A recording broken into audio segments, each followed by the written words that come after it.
How are you? What are you laughing at? I'm sorry. Yes. Hello. Hi. Ugh. Attitude, so stars. How are you? How was your morning? Pretty good so far. Pretty good so far. Made a beautiful breakfast. Beautiful breakfast. W Tank of Thoughts. Boom. Do you think Tank? Let's go. DJ. DJ. Do you know this song? Let's see. This one.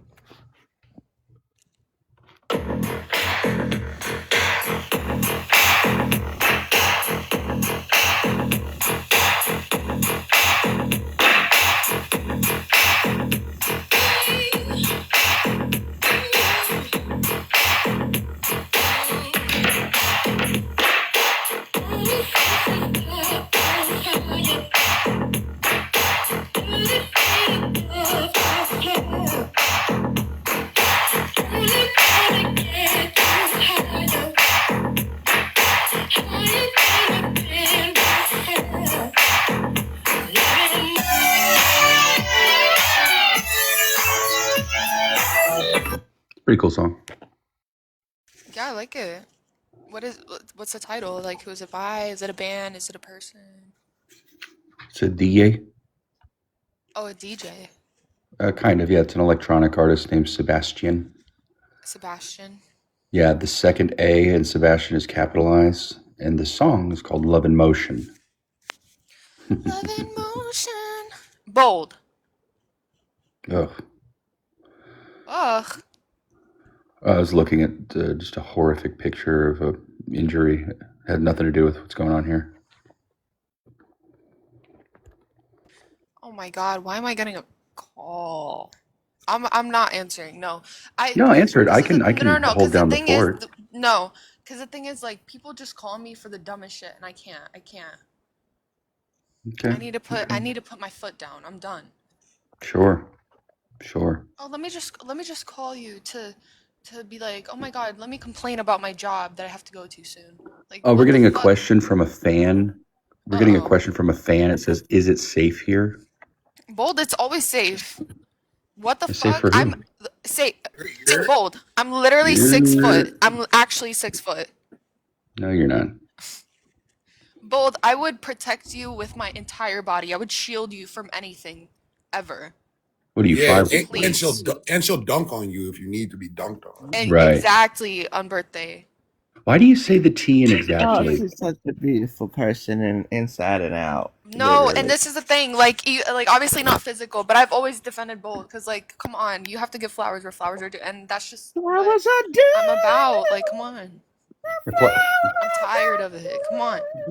Flowers also kind of cover up the stink sometimes of things. Okay. Okay, see, this is why you can't have a party. This is why you can't have a good time, Aura. This is what I told you. I know. Why? Don't Because tell me about it. jokes can't be cracked? Okay, fine, sure. Let's all. Oh, on birthday I unmuted you. I was trying to gift you. Wait. Oh wow. Oh wow. What do you need to hear from me, Laura? You we have- think you know somebody? We have auto Sorry, accept? wrong live stream. Oh, it's okay. What are you doing? Okay, yeah, kick rocks. Who the fuck is that? Money? Bold, you you remember when I blocked somebody when I was a mod for somebody else, and I thought I was gonna be blocked on my account, and it was blocked from live. My bad, you guys. Do we have auto accept on, huh? Yeah, what are you doing? What board? Get the fuck out of here, you Wait, let me stupid get ass my kid. thing. Okay. Oh, Hello, Rio on it. Bold. Chevy girl, hey. Let me take you to the Rio, fly over the ocean like an eagle. Then I can take you to my gazebo. Oh, na na na. Let me take you to. And then it's like a key change.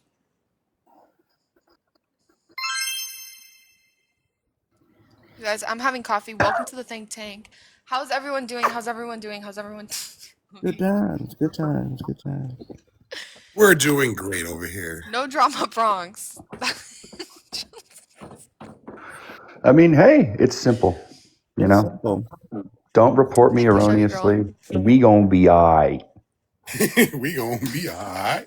No drama Bronx.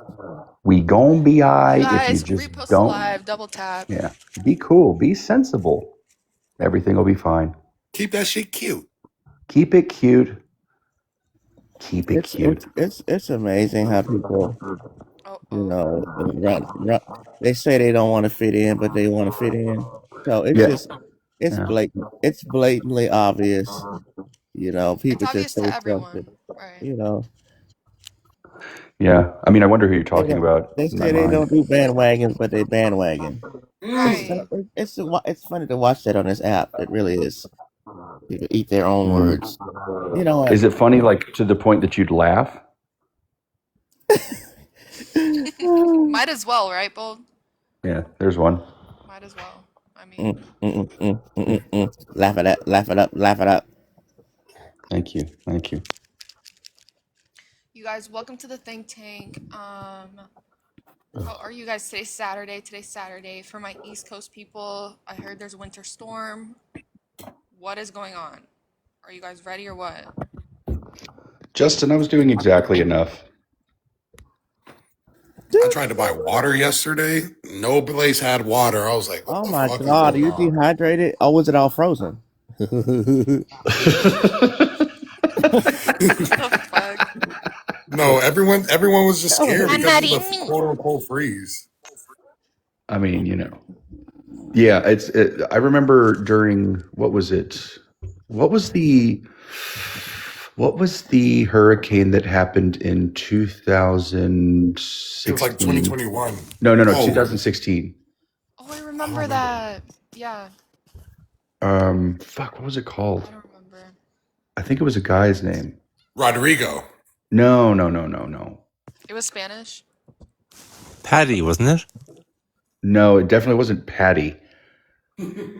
That's something you put onto a burger, like. Okay. Okay. Okay. We'll slip through the cracks. Okay. Bowl slipped through the cracks. Must have been a big crack. I guess so.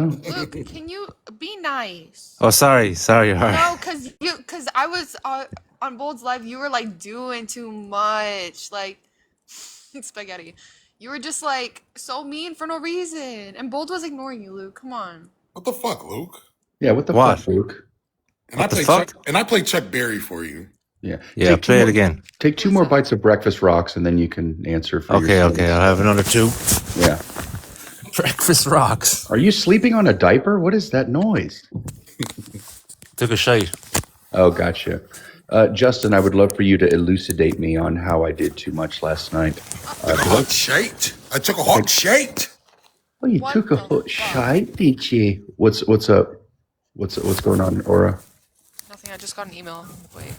Oh, because you hi, Hannah. didn't answer that phone call. Now you're fucked. Uh-oh. You guys, I'm in trouble. Wait. Hey, dear Aura, just called you. You must be busy. Just tried you on your cellular. Bitch. I fucking called you and you fucking. Where do you work? Why do you think this is a work thing? I mean, they talk to you like that? I mean, it's not inappropriate. Nigger, faggot. Whoa. Stop talking about yourself like that. That's my father's name. Please, just call me Bronx. Bronxy cock. No, Mr. FAG, that's my father's name. Yeah, right. No, please just call me. Hey, quick question, Aura. Do you have auto accept on? No. Oh, that was a person you knew and let up. Okay, gotcha. I didn't know them. So I guess we have some questions for Aura now. Sit down right there. I blocked Sit the down. person by BT dubs. First off, how dare you? Second off, who do you think you are? How dare me? Third off, who do you think I am? I thought you were Bronxy Cox, but you're Chudley Hunker. Chudley Hunkers at your service. Okay. Is that your real name? Christian name? Yeah, that's my real name. Okay. I like it. He will be known from this day forward as Chudley. No, it's not a name. Okay? Chudley Hunker. Now, that was one bite of rocks. I didn't see the second. Oh, I'm after devouring it. Right. Oh, I didn't even swallow it, would you believe? Wow. You ate the whole moat full of rocks. I didn't even bite it. I just went, oh, I meant swallowed, yeah. Right, Straight like down. a fish. Like a fish man. Okay. Yeah. Wait, we're still talking about eating rocks, right? Yeah. Well, I don't know. I mean, you have to ask him what he does in his off time. Luke. Gives you my strength for the day. Wow. Okay. You guys, Bold's not here. I have to talk about him. Oh my God! Do we have to? Why do you have to talk about it? I have something to say about Bold. Okay. Bold the other day, well, like a week ago, I was saying that I was excited for the summer, right? Yeah. Bold just so happened to change my mind on that. He was I'm like, excited for the summer. Are you a sharecropper or? So can we questions at the end, please? Thanks. So he was like, you know, people who say, "Oh, I'm excited for this next season," or "I can't wait until next year," or things like that. It's like, no, you have to be in the present. You know what I mean, and not rush time. You know what I mean? You can say you're excited for the summer coming up, but then when the summer comes, you're gonna be like, "Oh, I'm excited for winter." The grass is always greener, and this is something that we have to take into consideration. You know what I mean? Well, the grass is always greener in the summer anyway. We'll put it that way. That reminds me of a poem I wrote. It started off like, don't dwell in the past, don't think too far into the future, but live in the present. Live in the present. That reminds me of a poem that I wrote. I'll just read it right now. Jeez, the Constitution. This is me snapping. Thank you. I haven't even started. Thank you. Oh. This poem is entitled Freedom. Freedom. In parentheses. Okay, I'll just wait for the horror door to shut. Sorry, I just left the haunted house. Okay. Right. It's close to midnight. Right. All right, let me unfold this. Jesus Christ. It's a big piece of paper. As I said, this poem is entitled Freedom, and in parentheses, From Myself, a poem by Chudley Hunkers. There are no words to say. There is no... Okay. It's a part of the poem. I cough, thinking maybe tomorrow I won't be sick. That was real, not a part of the poem. Hey, Luke, are you getting in on the poem? Yeah. Right, okay. Let me just write down. I'm just going to add. Hold on. Distracting sounds from someone else's phone. Okay. Okay, cool. I cannot change this. Sorry. Also, what name did you say? Excuse me. Yeah. No. This is a part of the poem. Okay. Weird ass poem. Bitch cries out in the night. Bitch cries out in the morning light. I laugh, but then stop. Luke, I'm hearing you over there. I say to myself, 'tis part of the poem, a sign of mental wealth. I chuckle again. I fall to sleep. That's it. Thank you. I like it. Is that Still part of the poem. Still part of the poem. Oh. Again,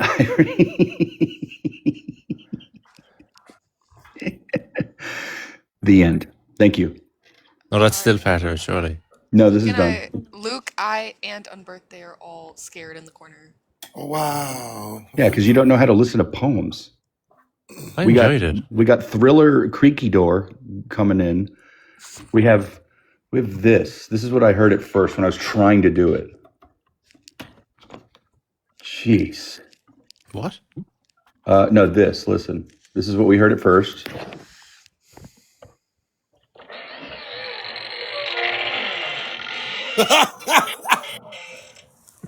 Okay, Very good. that's what started off my performance.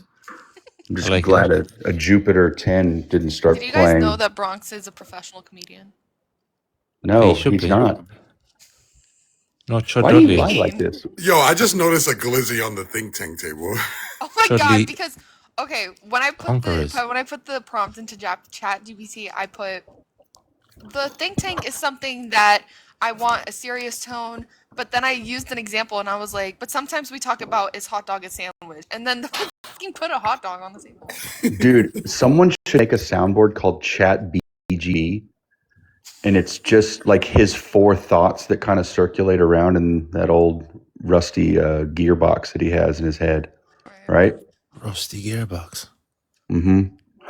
Rusty gearbox was my friend in shop. Gotta stop whacking the babies. Oh, what are you doing? You covered in soot. You a chimney sweep. Get some WD-40 for it. WD-40. Oh, there's a guy that he does woodworking on TikTok. He's Irish and he uses only like hand tools. And he always says WD-40.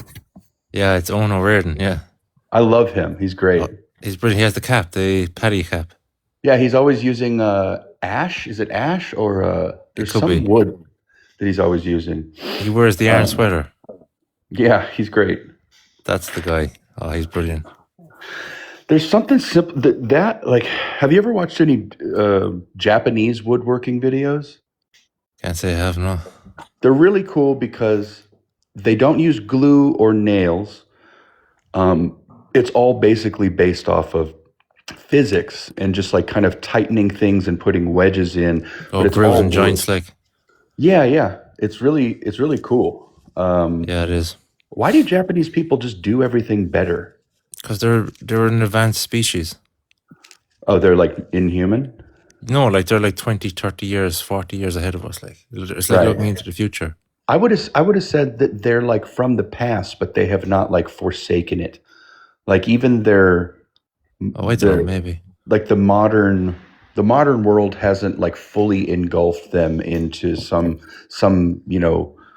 version of themselves that they're not, Oh, I don't know, man. Look at Seoul. Or is it Tokyo? Yeah, that's true, but like it's still, they okay. So like in the 70s, I was talking about this before. Oh, here we go. Who fuck let Billy in here? I don't know. Fucking bitch. Probably an unlocked cat door. Hey, DJ. Or hey, on birthday. That was the creak in the door. You should have fucking closed that earlier. Hello. Hey, Bill. Hey, Billy, what's up? Hi, Roger. Hey, Aura on it. Aura on it. Did you see the video that Bronx sent? Sorry, is there anyone else that you want to say hi to? Video was trash. It was some Yes, it was such a man's Bronx. Yeah. Hello. Hello. Okay. I've never heard a more quiet phone. Jesus. How do you go on double mute? Thank you, Aura. Ugh. I took a pill and a beat there. Ooh, I like that song. Avicii, So was 2018, cool. right? Yo, that artist just makes me think of if I could write you a song and make you fall in love. Unfortunately, that Like artist has passed away. Mike Posner. How do you say it? Posner. Poisoner, I think. All right, guys, I'm going to give you 1 second of a song. I want y'all to guess. Okay. I'm scared. It scared a lot of her.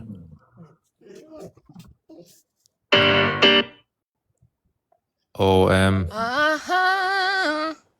Give it again. Go on again. I got a pocket full of sunshine. I gotta love it. Nope. I think Umberto was onto it. Billy is quiet as fuck right now. I see you driving around town. No, guys, it's I Got a Feeling. No, Oh, listen, yeah, one it is. more It time. is. One more time, idiots. One more time. Oh, no. It's some Natasha Bankfield or some shit. Fuck, I don't know the name. I know this song, bro. Fuck. Oh, if you don't know the name of this song, you don't know the name of any song. No, that's not the song. Oh, I don't know. I know the song, but I don't know. I know you don't know it, Luke. No, but I've heard it, like. Damn. Damn, wait. Lucas does not even have a ham radio in his house. If I could write you a love song, There it is. I'm not going to write you a love song. I'm not gonna write you a love song. That one. Whoa. Or you're That was killing me. fucking right good. now. I don't give a fuck. That shit was good. That was good. But you make this hard on me. I'm not gonna write you a love song. Oh my god, it was Need one. You see, I'm not gonna write you a love song. Okay, I who does the fucking killed that. I don't care. yeah, I mean maybe a little too much. You know, there's overkill. I love it.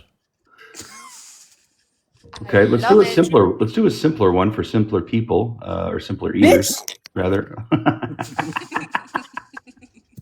What the fuck does this motherfucker want? Let's stay together. Boom! That was double points. That was not even a second. Fuck? How did you do that on I birthday? have a feeling Alberto's gonna win this. What the hell? Alicia Keys. Wow.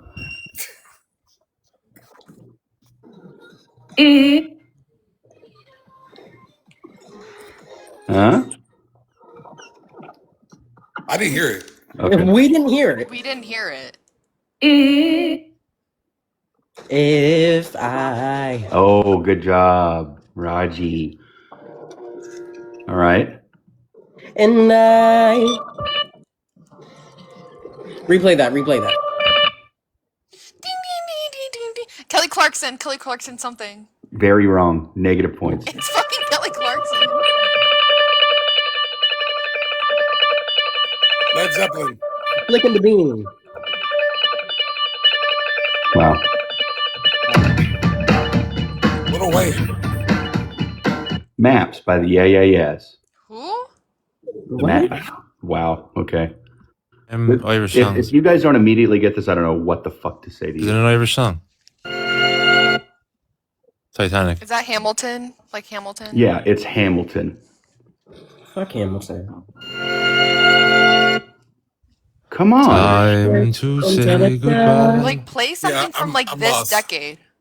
Eliza and Becky.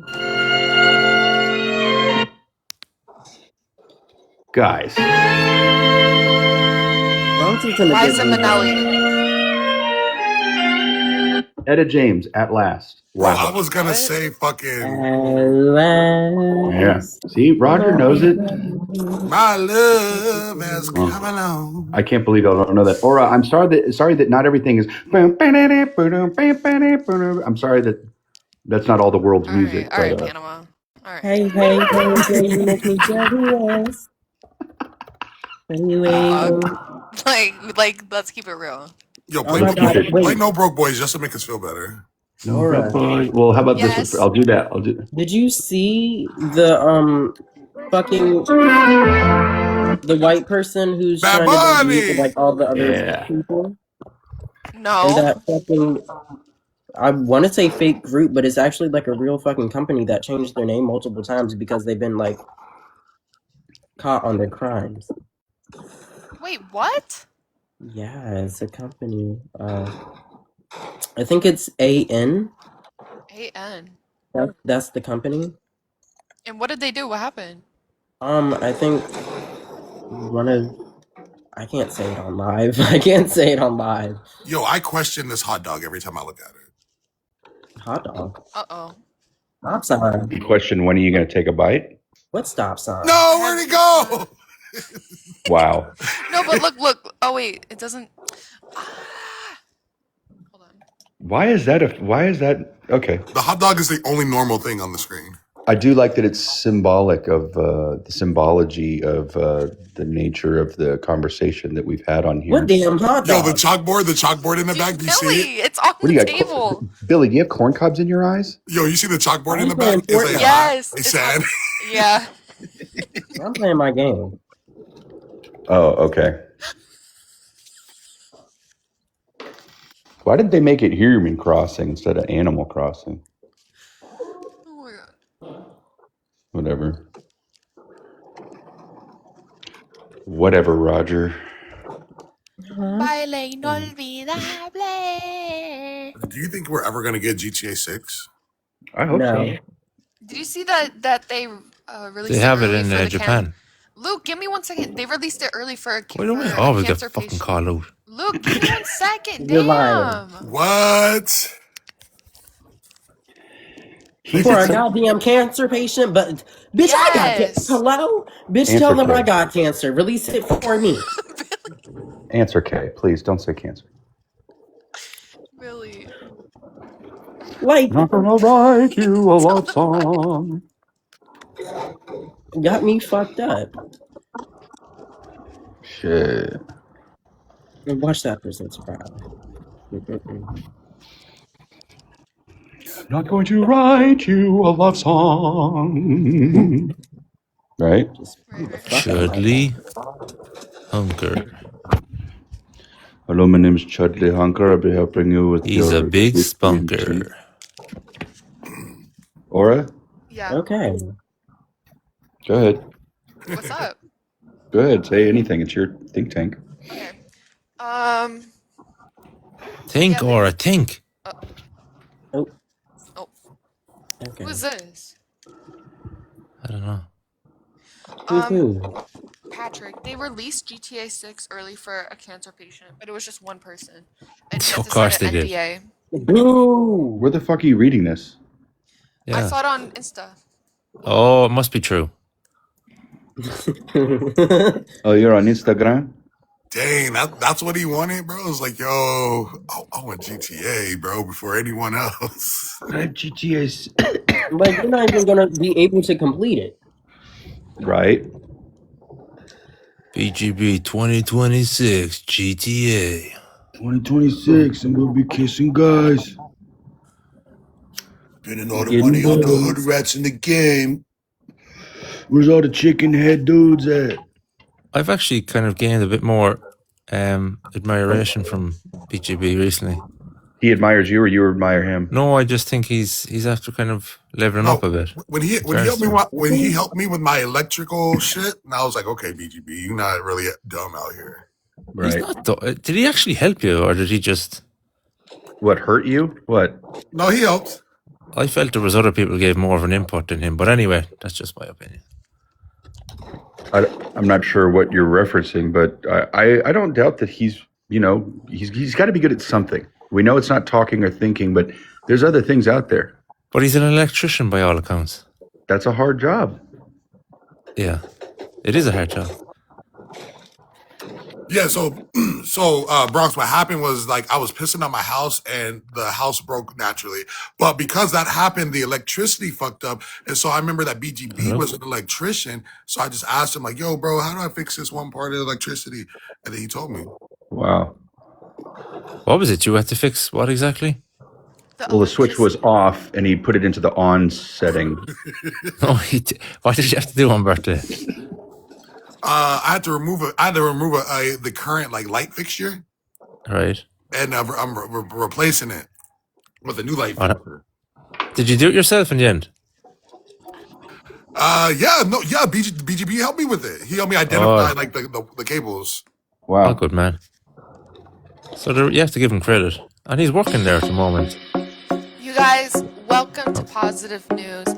This is the part in the show where I talk positive news. You guys, let's get into it today. You guys, today, January 4th, 2026. Once wiped out by blight, thousands of American chestnut trees are thriving on biologist land in Maine. Let's go.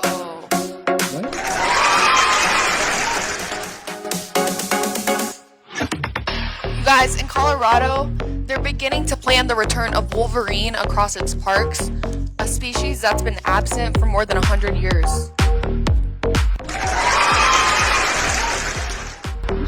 Guys, incredible results of 20 years of cancer research boost national survival rates to 7 in 10, you guys. Thank you for coming to the Positive News Corner. Thank you. Let's go. In other news, W Positive News Corner. Let's go. Wow. Yeah. In other news, BGB is learning the alphabet. Wow.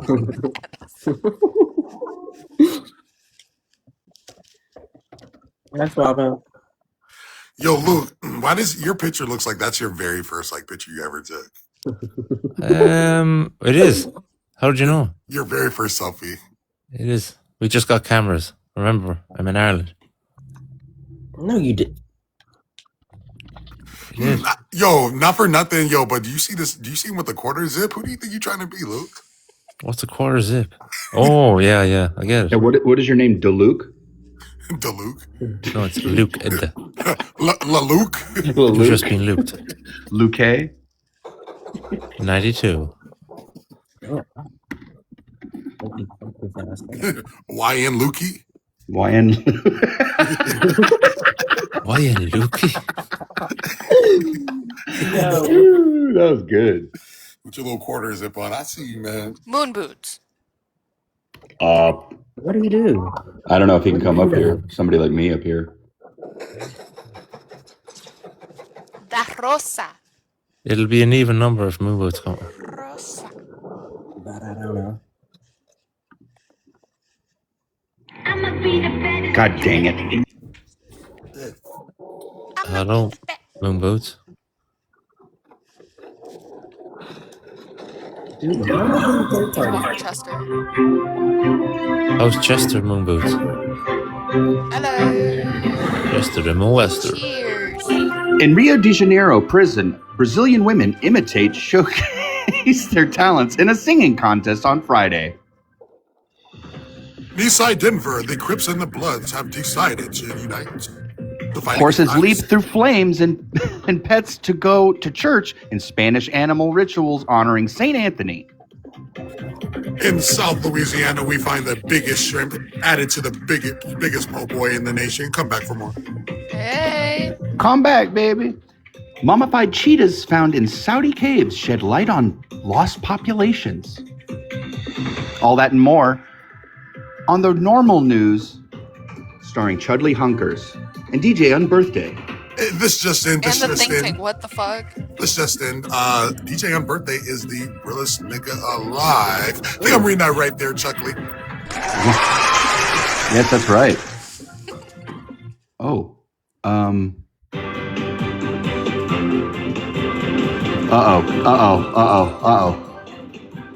We have there we go. Dementia risk linked to a morning sickness. 87% of dementia cases linked to 3 foods. You're probably ate one of them today.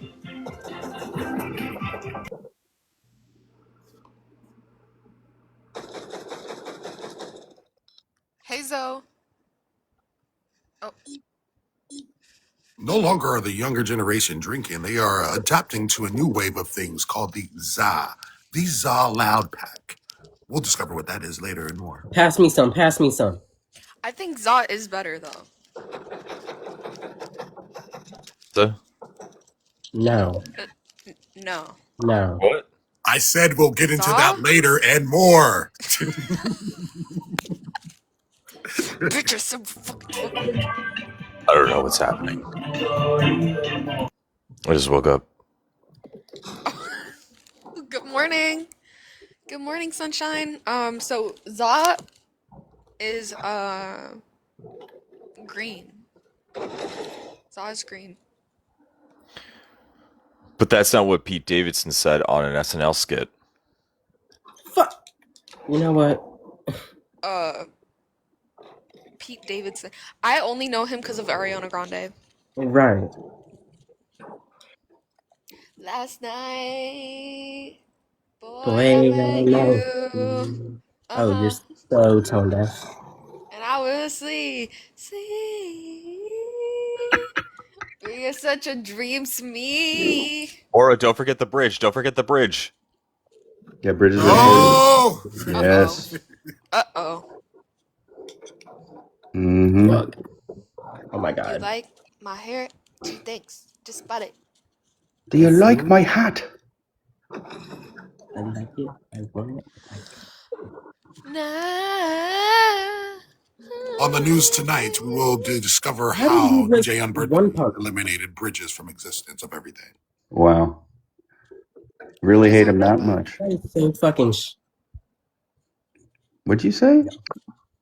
My bad. This guy Yeah. just fucking one pumped me from like a whole mile away, which isn't possible. One pump, is that like a sex thing or? Bitch, I'm about to one pump your asshole with my goddamn fist. It is a sex thing. This just in, Billy is And you're gonna like this it. just in, Billy is You're a quick getting pump. slapped. Uh-oh. The octopus demon found him. The octopus demon. Oh my god, God bless this panel. What did Tina say? Wait, what? She said something like, what happened last night? I forgot What happened last night?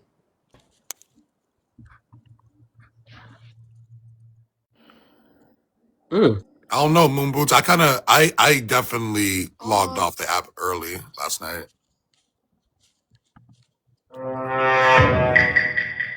Well, wait, who doesn't believe me? So, hello? Yeah, the Bronx Live went down. Then we had the discussion of who's going to go live instead. I went live. You guys hopped on the panel, didn't say anything, and then disappeared. Oh, well, I gotta call Moon. Hey, Moon Boots, you went live last night, Daddy? It was a bad idea. It was like at the same time that Chester started fucking acting up, and my fiance was freaking the fuck out because she was trying to sleep. And was he barking or what? Oh, he was barking and jumping on her. He had the zoomies, so I had to like try to contain him in my office while he had the zoomies. It wasn't easy. It was like really bad. It was really bad timing for me to try to go live and figure things out. That's not funny. And then my friend Jenny hopped on the panel, and she was drunk. Jenny, I love you, Jenny. Because you're my girl, Jenny. Haha, it's normal. But how long were you live for, Moon? You're my girl. Oh, I went off like shortly after you guys dropped off. So I'm like, oh, something. I guess we're not doing this. I was still like trying to figure things out. I mean, I'll tell you right now for free. I was on a hunt for blood. Okay. I was looking for a ne'er-do-well that had ne'er-do-welled me. Patty cake. I get a text in my phone, and it says to me, "You have been dinged on TikTok." And to that I say, so. Oh, are we? What was the violation? Like what? It was when I said GAY to Nick for taking photos of my live, because Andy said, "Hey, watch out! What's this? Nick is in here taking photos," and I said, something to the effect of, "That is that," and then it was dinged immediately after Nick left. So it's also possible that I don't put it above Andy to fucking set up a situation to make it look like Nick did something, but I also do think that Nick would report. Does it say who reports? I don't know. Just says, yeah, my live was reported. What is bold? Oh my godding. Exactly. Bolt just does that. Bolt says like, "Oh my god, stop!" like randomly. It's not like. Oh my god, Ronnie, stop. Oh, he just kind of calls attention to himself. Okay, cool. It's not attention to himself. All right. He's the kind of guy that would roll his ankle at somebody else's wedding, so he gets a little bit of the shine. Bold? Oh, I'd love to dance with you, but I hurt my ankle. And then everyone's paying attention to Bold. Well, what do you know? Bold is the type of person that would fall off of a hayride and injure himself kind of, surreptitiously. I don't know if that's the right word. Hold on, let me look that up. I don't think so. Dude, why are none of my fucking shots hitting? Uh-oh. Hey, Bold. Or Uh-oh. Yes, Bold. you get my message. We got a bogey. Wait, how do you check DM when you're You, live? you have to have more than one device, right, Bold? Yeah, Oh, you can't be live when you check it if you have another device. let me see. Hold on. Maybe I can do it this way. No, dude, I just got 8 fucking people on.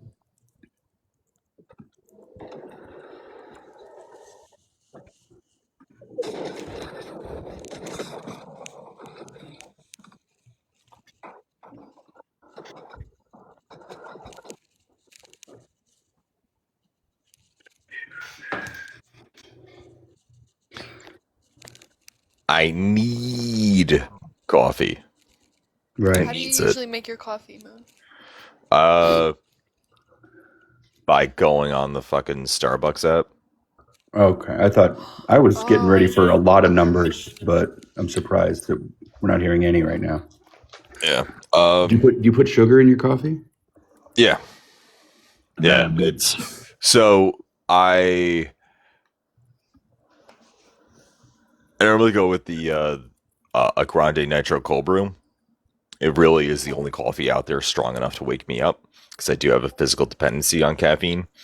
And I do like that there's no ice in the nitro, so I'm able to drink it faster. So you chugging coffee? You're not a taste boy. No, really not a taste guy. And I prefer iced coffee because I could drink it faster. Like I do have to wait for hot coffee to cool down. Yeah, you don't need cold coffee to warm up. No. Okay. No, but I don't like when the iced coffee's too cold with too much ice. Right. So basically what happened is I left your live. I went looking around for Nick until he finally showed his wet face. And then I attempted to communicate with him, but I was intercepted by one October, oh my God, the this sounds filibuster. like a bad battle movie. This sounds like Battle Talk movie. I think Star Wars. You're unmuted, Bold. You're unmuted. Did you know that? This motherfucker.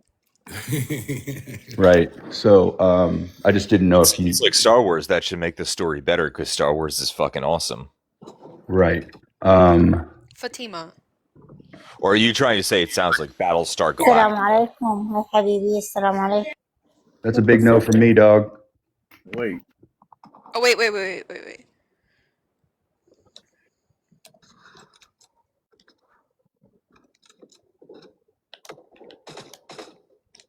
Dee Dee, Milo's here.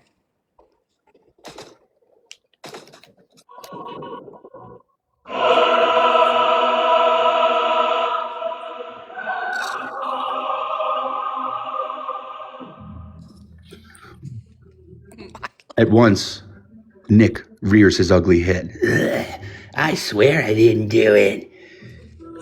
To that I say, yeah, right, Nick. Come here. Is this a porno? Not yet. That's what I was thinking, Roger. Why don't you wait and see? You know what, guys? You work your whole life to just get spit on and kicked like a dog, man. I just, and I knew that it was going to happen in my life. I just didn't know that my best friends, I start hugging y'all, would do it to me. Okay, but you never answered the question. Is it a porno? No, it's not a porno. I'm explaining. What are you talking about? Your best Bold, friend. I'm so sorry. You are unmuted right now. Bro, so why are you acting like you're acting brand new and I don't get it. What am I acting brand new to? I was trying to spin a yarn right now. I was just trying to tell a tale. This is not the gentle Bronx that we knew back in the I don't want to do drama. In the last night. I mean, when these worms stick their claws in me, and yes, worms have claws, I will receive them in kind, not a porno. I will fight back tooth and nail. And these worms did exactly that. So what happened, to answer your question, Little Moon Boots, is Wow. I turned around and I said to Nick, don't fuck with my life. I don't want anything to do with y'all. And he was like ha ha ha ha, not on my watch. Pulls out a big old, almost a saber made of light. I happen to have one of these too. I take mine out. Guys, I'm telling a story. Okay, this is getting weird. Oh, boy, this shit is getting interesting. Continue. Yeah, no, it's getting good. This is the good part. Lil Moon Boots like Star There I Wars. was, scared out of my mind. Fatima, you're gonna love this part. Yeah, see, you're gonna love it.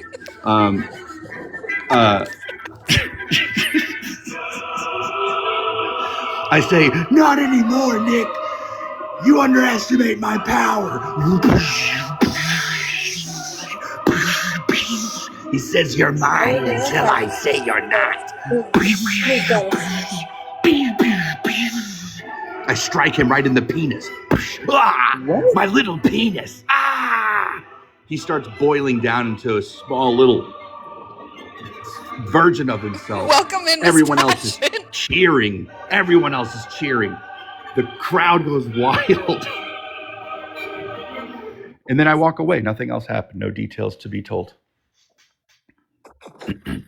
That's Nick. That's what you get. Fatima, did you love it? She don't know you. Fatima. Don't say it like that. Who's behind her? Yeah, what the probably fuck is that? Probably her dojo master. How long has she been in ninjutsu? Who is that? That looks like a creature.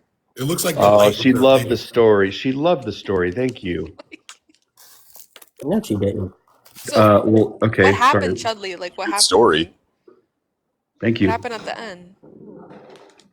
Oh, He got touched in his asshole. that's the prologue. I You was feel like he touched his own asshole as a victory lap. Is that what you're saying, Roger? Yeah. Right. Yeah, everything's in my ass. Okay, cool. Everything's inside of Bronx's asshole. Cool. What a man. My bad. Yeah, it's okay. Some men use their pockets. Bronx uses his asshole. You know, nothing wrong with it. Wait. In the middle of the battle, I was interrupted by someone. It was a person that I don't really interact with a lot, but they have quite a bit to say constantly about me. That point, it was just kind of a blur, a lot of filibustering, a lot of screaming, a lot of pew-pewing, things like that.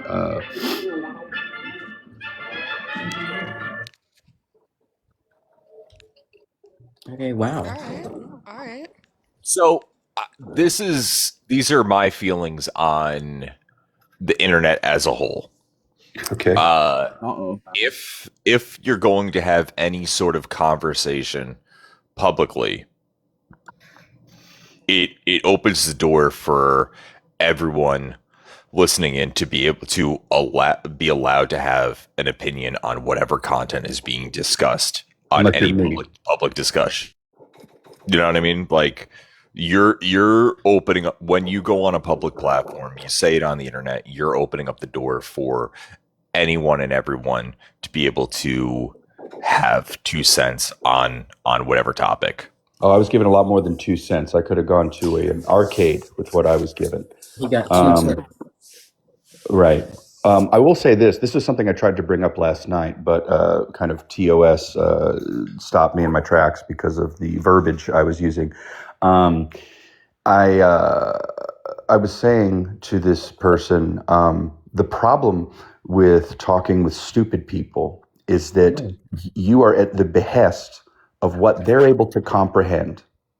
And this kind of goes into what you're talking about a little bit, Moon Boots, is that we're not playing on a neutral field of play. We are on, a lot of times, a dumb level that doesn't comprehend things. And this is the problem, and probably an easier of the red flags to be able to decipher who is stupid and who is smart, you know, the wheat from the chaff type situation, is people that ask clarifying questions. See, dumb people will take you for what they're able to understand from what you're saying, and they will think that that is what you meant, right? Whereas we all know, as you know, people involved in a think tank, very intelligent people. Thank you. Thank you. I'm talking. Is that you? You are able to ask qualifying questions in order to better understand the words that were represented to convey how somebody feels. This was just not the case last night, and never any moment that I've had with this particular individual. So, you know, you could understand my frustration that, yes, you are right, Moon Boots. Everyone is able to cobble together a couple of cents and throw it into the wishing well, as it were. But not all of the people that are throwing stuff in have 2 cents. Some people have buttons and little pieces of paper that they drew, like, you know, Abraham Lincoln on, and it's like, oh, that looks like a penny, but it's made out of paper. And so, you know, not everyone is coming with money to the thought table. Hi, Aura. Oh, yeah, that Hey. makes sense. Oh, yeah. I just finished my coffee. It hasn't kicked in. I think I followed along with what you were saying. Do you mind if Good. I ask Bronx a question? Dude, Is it a proactive, like, or is it an objective oriented question? At least provocative. It could be. It depends on his answer, I guess. okay. Yeah. So last night you came into a live and 3 people distinctly heard you say a word that is offensive to African Americans, and you denied it. You denied it, but the 3 of us heard you say it, in addition to saying some pretty borderline, if not over the toe, transphobic things against October.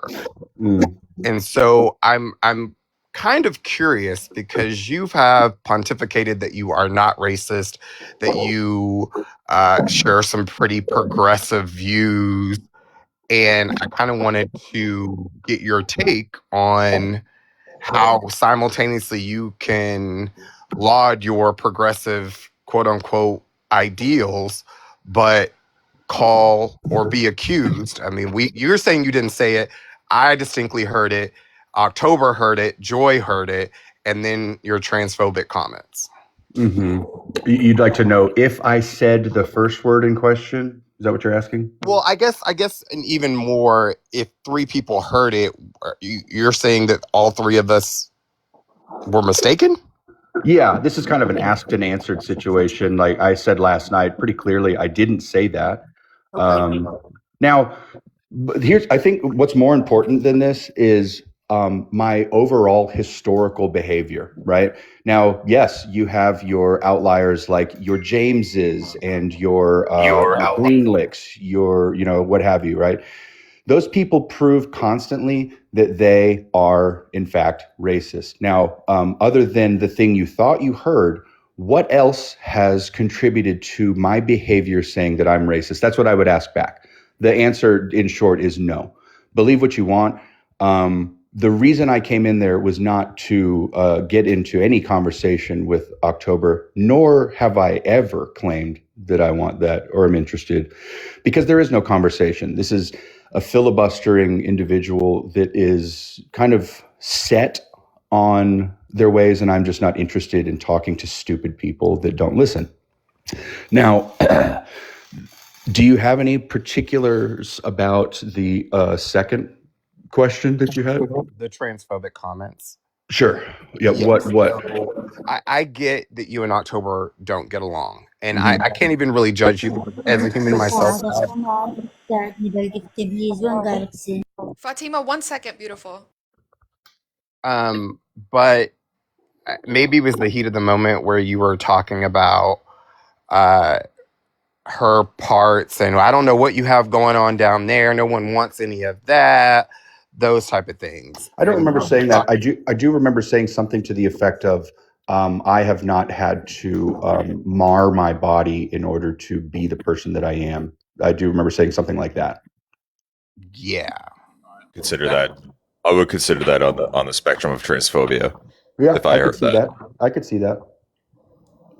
And going, and this kind of relates back to the first question, because you're saying you didn't say it, but other 3 people heard it. But because so many people were talking, it is not clear on recording because so many people were talking at that time. Right. But I wasn't talking. I was listening, and I distinctly heard you. But we're not going to. That's an impasse at this point.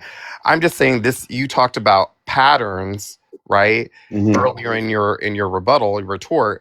Yeah. And here is that pattern, right? We heard you say the transphobic things. You're now being accused of saying the racially charged things. If it walks like a duck, talks like a duck, it's a fucking duck, right? Well, yeah, in real life, yes. Now, the problem is that we're not actually talking about real life, and I would love to respond to everything you just said, if you don't mind, just if you bear with me. Now, in Messy Talk specifically, it could almost sound like a duck when a bunch of other things are making sounds, and then that is an absolute duck with little ducklings behind it. That is how Messy Talk works. You don't even need to actually be a duck, or even a bird for that matter, for people to make a claim and it stick, right? This is exactly what happened in the first claim, is that someone said something. Oh, did you just say this? I immediately said no, because I hadn't. And then just like right now, it's kind of built up its own momentum. But to respond to the other part, you're saying that you see a pattern. A pattern is consistent in repeating. Now, I would again ask you to point in the direction of where I have also said these things to this individual that would make me transphobic. The other part of that is that I give people, not at scale, that is different. When we're talking about people, in groups and all of that, I'm not talking about that. I'm talking about interpersonally. I will give you exactly what you've given me. And I'm not the first person to say this. I'm not the first person to do this. But I give respect when it is given to me. I have no idea, other than one time muting October in a live, why they have so much ire towards me. I'm not really interested now anymore. I just was trying to address Nick, but it was centered around someone that I don't really wish to speak to, and that is why I came at them that way. It's what I call a deterrent. Now, again, if you were to have seen me on somebody else's panel saying something strange and maybe anti whatever their position, you go ahead and show me that, and maybe we can have a further discussion of this. But you have not made a pattern yet in what you're saying. You've just said that you've seen a behavior once. But that's not, I'm not. That is fair. That Okay. is fair. I, as far as a repetitious pattern over several lives, I'm probably not the person to give examples because I don't know you very well. I can only go by people that have experienced you and said that is, par for the course. But that's not fair to you because I don't have that evidence in front of me and I didn't hear it from my ears. But I'll give you a little bit of grace because when people get upset, they say things that are on the top of their head. It's not necessarily a reflection of what they may actually think, but just trying to hurt the person that they're talking to. But I do have another question because you say you don't know why October comes at you so hard. Outside of one incident that I kind of referenced, yeah. Okay. I'll also add that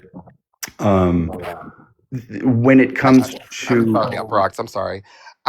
One of the things that this has nothing to do with you okay, is when a person of color or a woman or a homosexual or any person of a marginalized group hasn't experienced a phobia from person, it's weird to me that white people, especially ones that aren't even in this country, can say they're not racist. How would you experience the ism that they're displaying if you're not even part of that marginalized group? Sir, like Swallow, I'm talking to Luke particularly. Sir, like Swallow, your eyes are going through a trial separation. Worry about that. Worry about the fact that you have 1,800 pictures of bold in your phone. For both.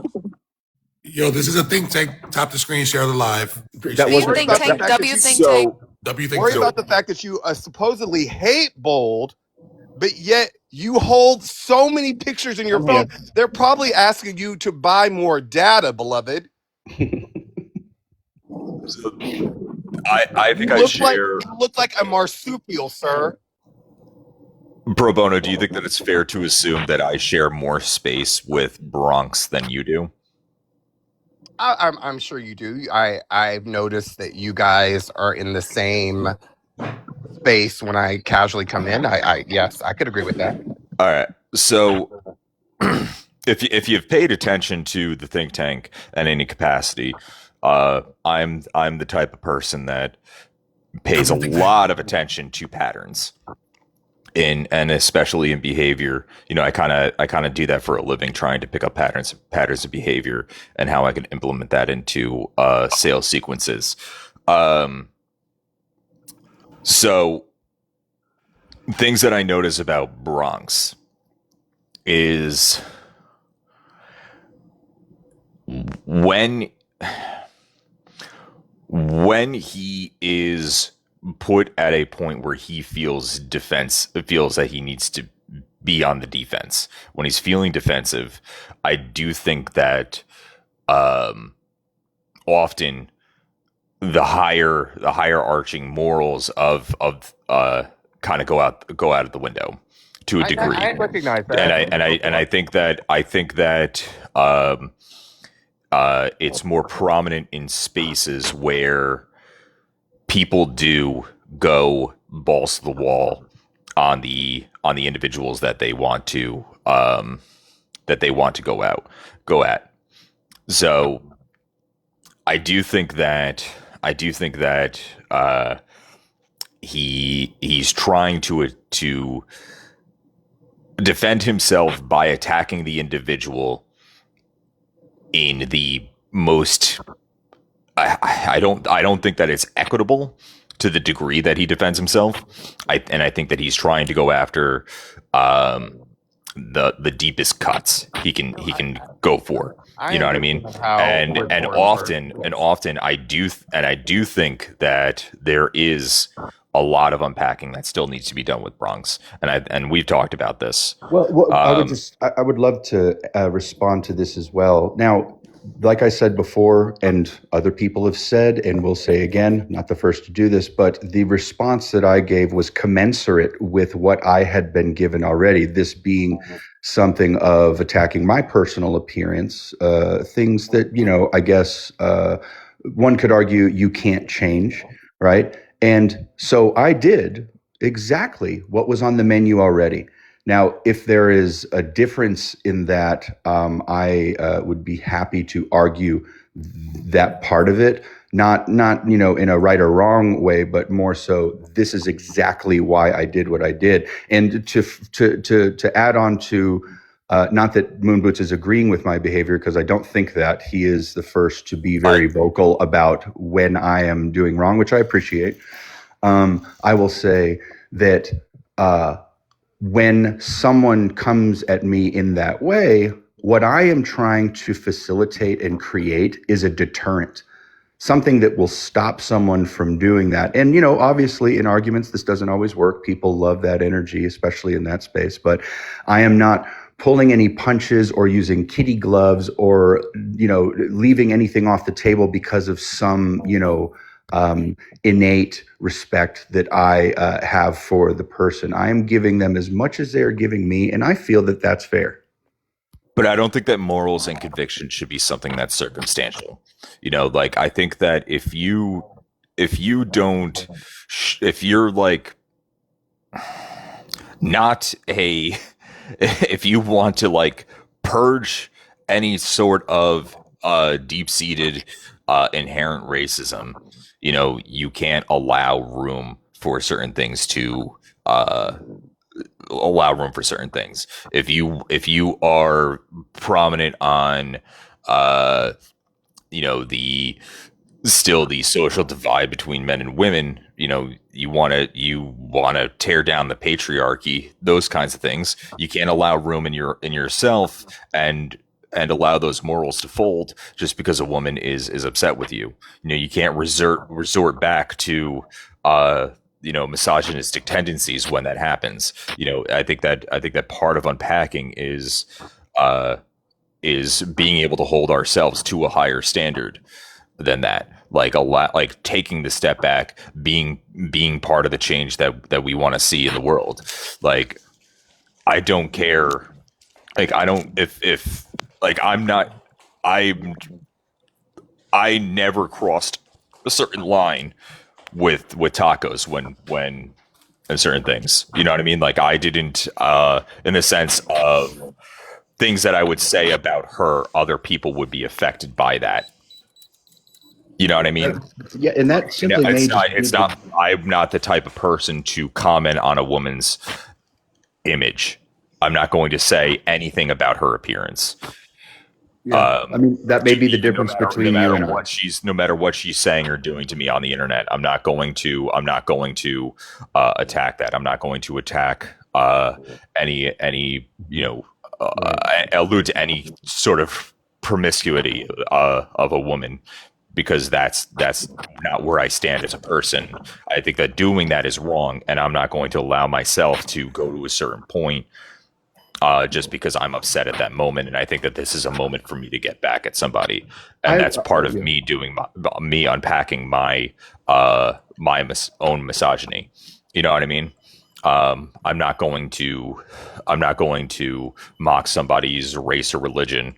I probably do that with Christians a little frequently, but you know what I mean? Like those, because overall, those are principles those are changes that I want to see in the world, and I'm not going to allow myself to, like, I'm going to actively try to avoid that in any sort of discourse. And I think that's where the unpacking comes into play. Like stopping. You don't stop yourself from going to certain levels. Yeah, I don't. You're in certain situations. I do not. I don't. This is where you and I kind of part ways, is that I do not hold sacred certain things when other people are not doing the same thing.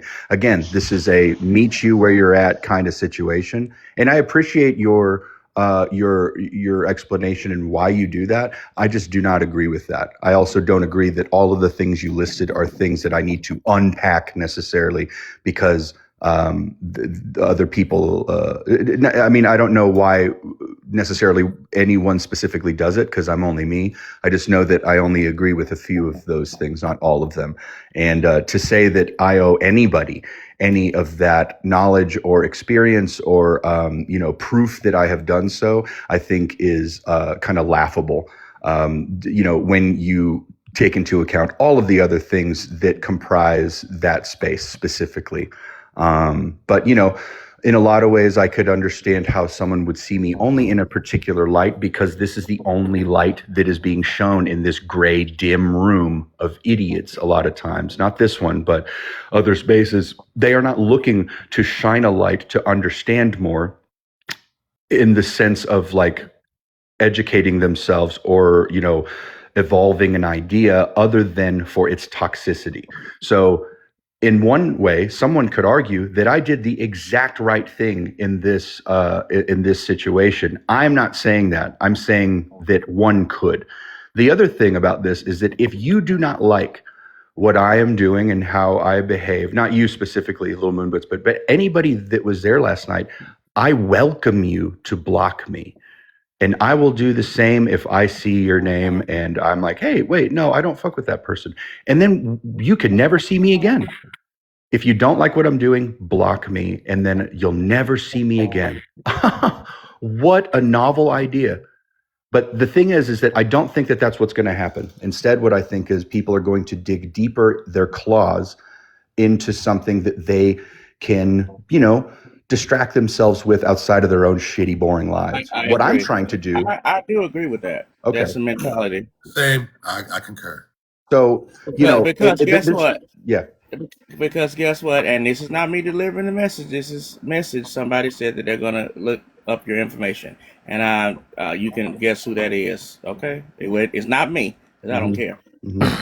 Well, I'll say this, and nothing's wrong with matching energies. Like if somebody's coming at you crazy and you also go crazy at them, and then now they like being all sad that you went crazy too. Like on the simplest terms, there's nothing wrong with matching energies. And I do think that there's something there's a lot to be said about in discourse. Like I'll be honest, like I'm dealing with a lot of shit right now in my personal life because my mother is a narcissist, and when she feels what she'll do if she's in the wrong is she'll escalate a situation where she becomes and push people till she's the victim. You know what I mean? Like that people do that in real life. And I think that what happens, like people do want to, on the internet and especially in Messy Talk, people want to talk more about the reaction being inequitable than what's the root cause. But I think that it becomes a very circular thing in Messy Talk when that happens. But I'll say this, that when you're having discourse on the internet, similar to what I was saying, that when you're having a public discussion, you're opening up the door for everybody listening in to be allowed to have an opinion and chime in on whatever subject matter. When you're attacking an individual and using whatever language you wish to attack an individual, it is also subject to everybody else listening in. Like if you're using a slur to attack one person, that can affect everybody else listening in, because the audience ultimately is a part of whatever conversation you're having publicly. So it's not just so much about the person you're having discourse with, but the collateral of everybody else around that can be impacted by whatever conversations that we're having. Right. And that's something to be conscious of. Sure. Yeah, maybe. It may not be necessarily something to act on or respond to, but be conscious of. I don't have a problem with that. Pro bono, was there anything else that you had a question for me? That was what I wanted to address last night when you were in the panel. Okay. You say you didn't say it? Yeah, I did not. Okay. All right. And you're welcome to investigate that. As I know that you don't really care about what I do, but you are welcome to observe my behavior, and that will prove way more than me saying no right now that I am not a racist. But another thing is that I spent about, what was it, Aura, 4 or 5 hours last week, or however long it was, talking with Nick and people at large in Messy Talk about how little I am interested in, interacting with those people. It is only because I was dinged by what I believe still to be Nick in my live that I came over and addressed that. I still have absolutely no interest in, giving any of that wind into its sails, regardless of whatever people want to claim by addressing it. I will, if the agreement that I made with Bex is that I am never going to talk about her again, and I apologize even further for the things that I had said and commit to not saying anything. And that is still the same thing, because I don't want to be involved in that part of it. I believe that Nick did something to grab me back into a thing that I didn't want to be in, which I think is really, I'm not surprised at all, but I am disappointed. But you can only find me here and on my live, and that's pretty much it. I'm not, I still want that, and I don't think we need to belabor it anymore because I've said everything I need to say. Tap the screen, everybody. You show face at the Ashley's unbirthday here. show. Tap the screen and give the host and panel. Thank you so much. And Ashley's here. You show face at the unbirthday show. Don't try to play like you don't. Oh yes, right. Yeah, sorry. Unbirthdays as well. Go in. Thank you, Aura. Go in. Come here. What is she? Boy. You know what? Good boy. Gift me. Everyone gift me. We got a showdown. Let's go. Make sure you gift me than everyone else. Winner of this showdown has to do a backflip on that. So whoever gets the most gifts has to do a backflip. So make sure that you're gifting the person that you want to see do a backflip the most. Yeah. Gift really? up. Ashley does not want to do a backflip. Oh, Bo. Why not? This one. Really? Y'all have insurance? Hey, Queen. There is a moment of a day. What is that? Now I gotta go get back. Now I got to go. What account was I on? What account was I on, Little Moon Boots? Bronx, what account was I on? When? When you went off, because I'm going to download that motherfucker. I want to say 77. The main account? No. I think it was Bold It 77. That's the Mr. Boldmeister. Oh yeah, or me. Okay. I honestly don't know. Now I got to do some research. God dog, y'all made me. I'm a mod in there too. I should have been there last night, man. I mean, I don't think it would have. Oh, Dee Dee says she recorded. Yeah. Hi, Dee Dee. Let my man Bronx live, man. He just returned. So I mean, why is it that when there is a white man or white woman in distress, you become Captain Kunology? Like, what is you? Because you don't have that same energy for when any of the black women on these panels, Young T, Joy, DeWan, you don't have any of this. Like, oh my God, I need to go in there and take up for them. But let the slightest, it could be the most problematic white tea person on the app. You are right there.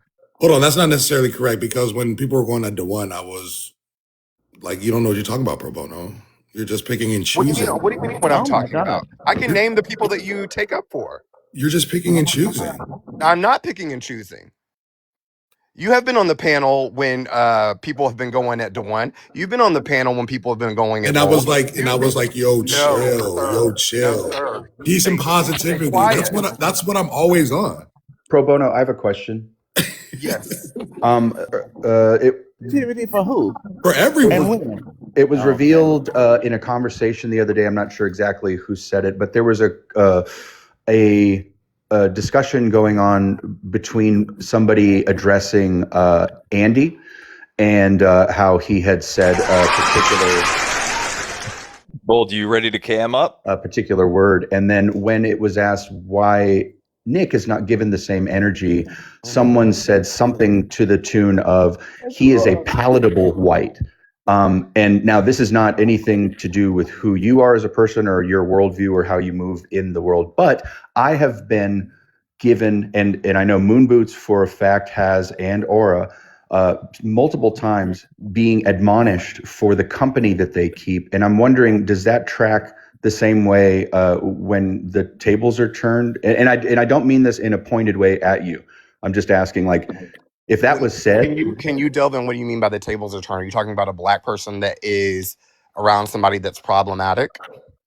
No, I'm saying that the question was to Andy, why did you say the N-word?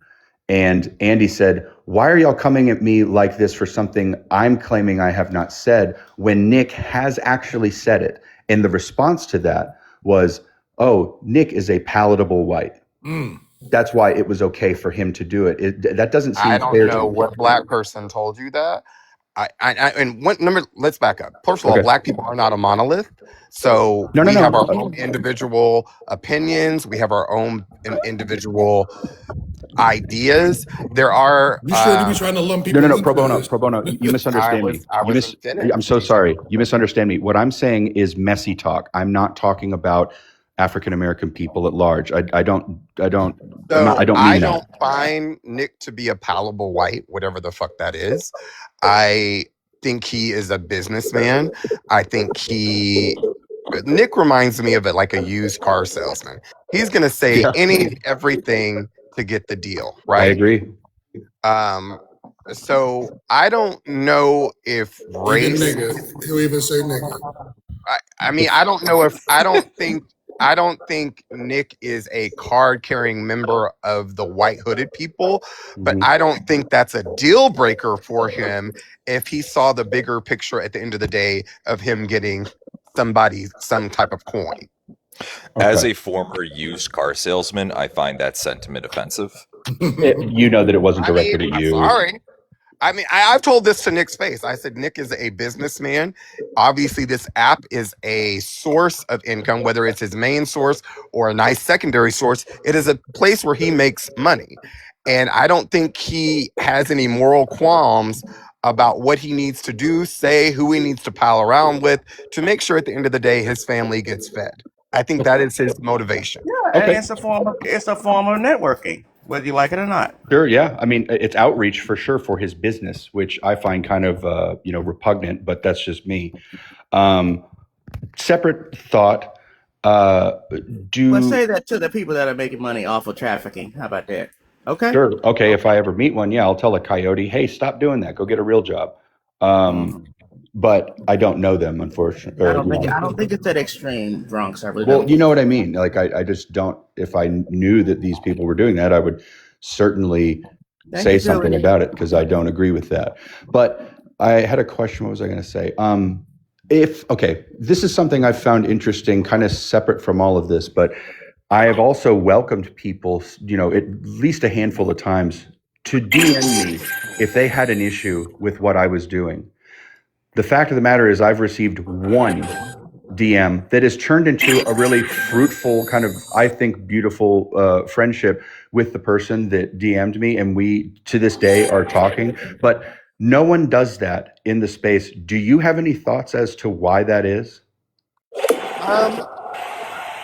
I haven't really thought about it. If I could think of something off the top of my head, is that this is messy talk, and This in is order. a think tank, though.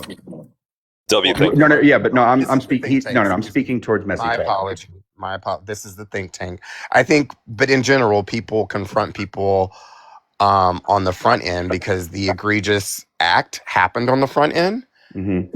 And so if the action happened on the front end, the resolution probably needs to happen on the front end. I mean, I don't necessarily agree that it has to, but I see why it is. But another thing that I would add into that I think is important. Those two backflips. And to add on to that, everybody's now going to be happy with the resolve. If it is, they're just not. Right. But the thing, I used to use the analogy about the messy talk space as kind of like a mosh pit. If you've ever been in one, you are getting pushed around physically by people you don't know, but it's rare, in my experience, being kind of scant as far as my amount of times I've been inside of a mosh pit, but it's not often that you will have people just full on 100% fighting and trying to harm people. You have this governor on the expression of that violence because it is towards the music and the camaraderie in a weird kind of opposite way inside of that mosh pit. I think that's what makes them so incredible and exciting to the people that enjoy that.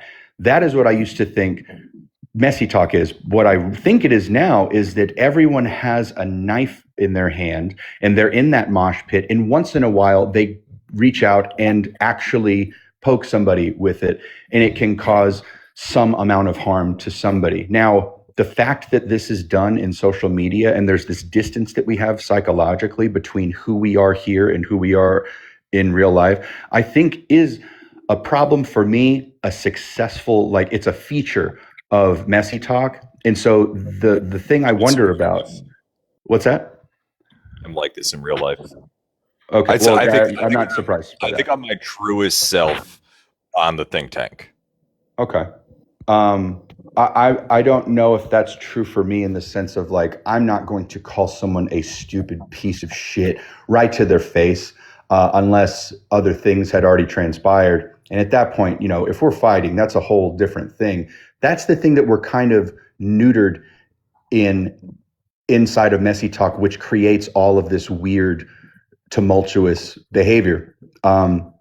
Is that there are no real consequences, so people can stay on here as long as they want and say whatever incendiary thing they're going to say. They're not going to get, you know, charged with, not charged, but like sued for libel or slander. There is no real consequence, and this is what creates this never-ending snowball of that space. And I think it sucks for me. It doesn't make me feel good. I'm not interested in it. I'm also not good at doing it in the way that everyone else does. That's why everyone wants me to not be there, which I agree. I want the same thing. But it is interesting for you know, people that are inside that space to do it. Why not do it with the people that enjoy doing it? Why try to loop me in, Nick, directly? Why do that? I don't understand. Unless it's just fucked up and you can't believe what anybody says.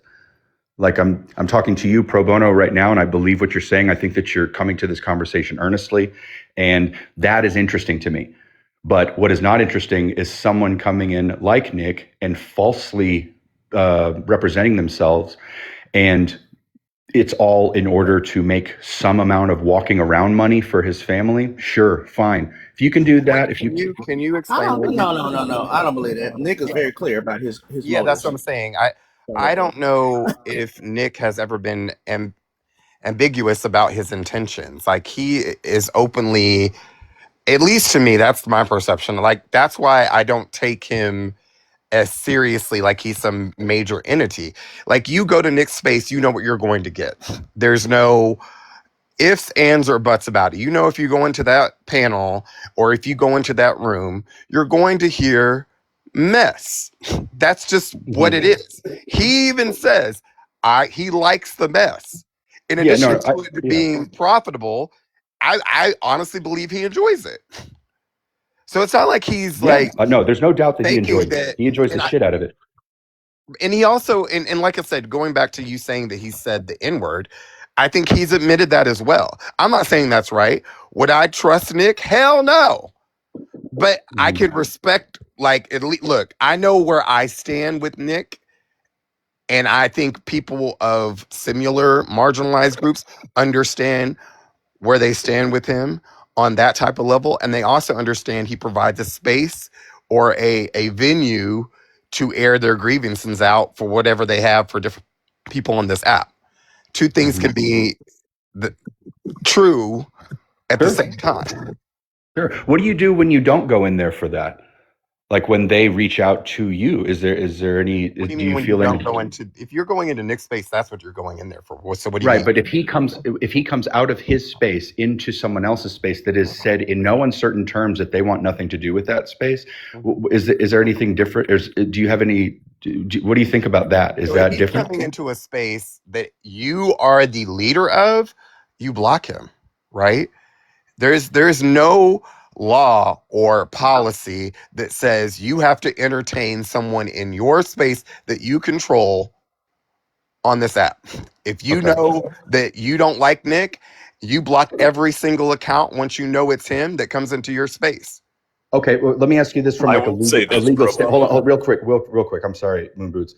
From a legal standpoint, if I was at a restaurant that had like outside seating, and there was a homeless person that came up and started yelling and pissing and shitting everywhere, does everyone at the restaurant leave, or is it the person that's yelling, pissing, and shitting everywhere that is asked to leave, if not forcefully trespassed? And you know what I mean? Same example I just gave you. You're the owner of the restaurant, Bronx. You're the owner of the restaurant. It's your responsibility to escort the homeless person out of your space.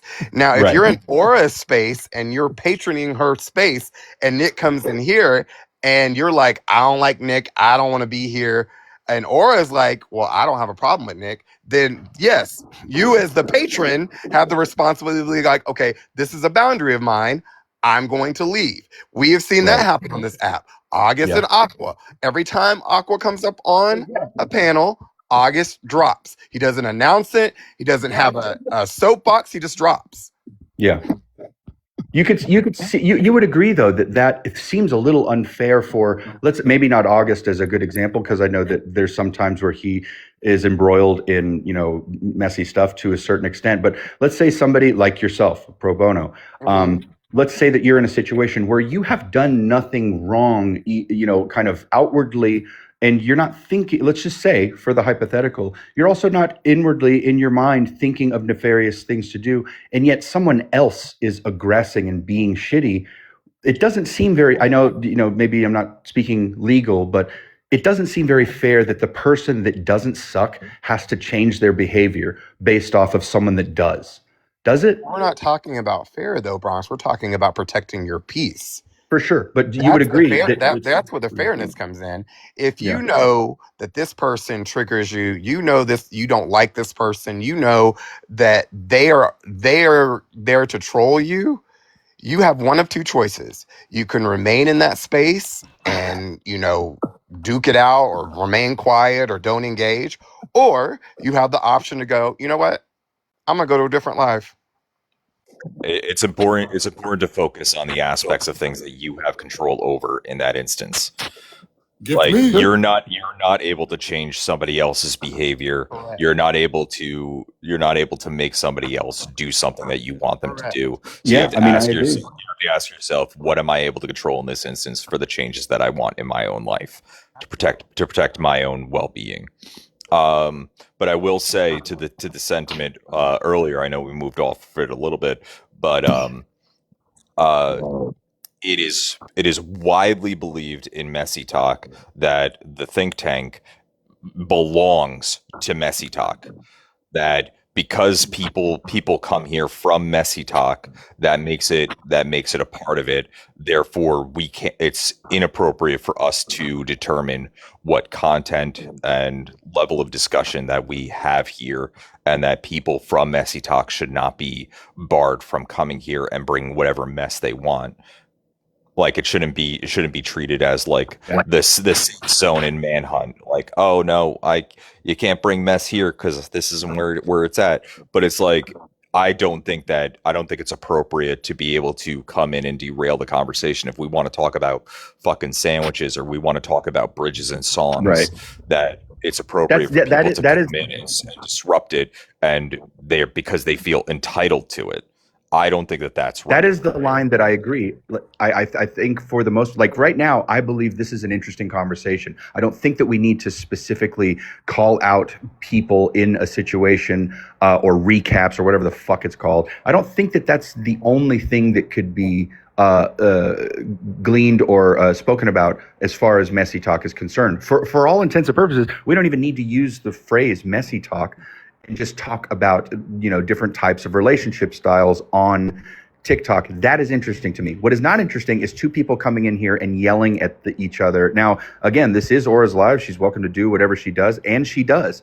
But you know, just like somebody said way earlier, you know, just like somebody has the freedom to say whatever they want, put in their 2 cents somewhere, I am also able to say that as well. And the idea that this, you know, think tank is owned by anybody except Aura, that's an erroneous thought. That is not at all the case.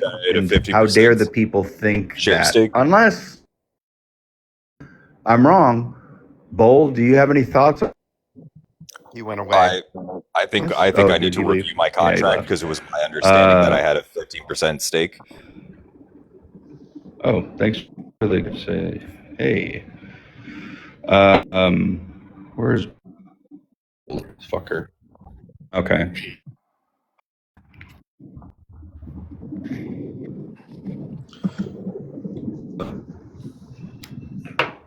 Pro bono, I might need a lawyer on this to review my contract as artistic director of the think tank.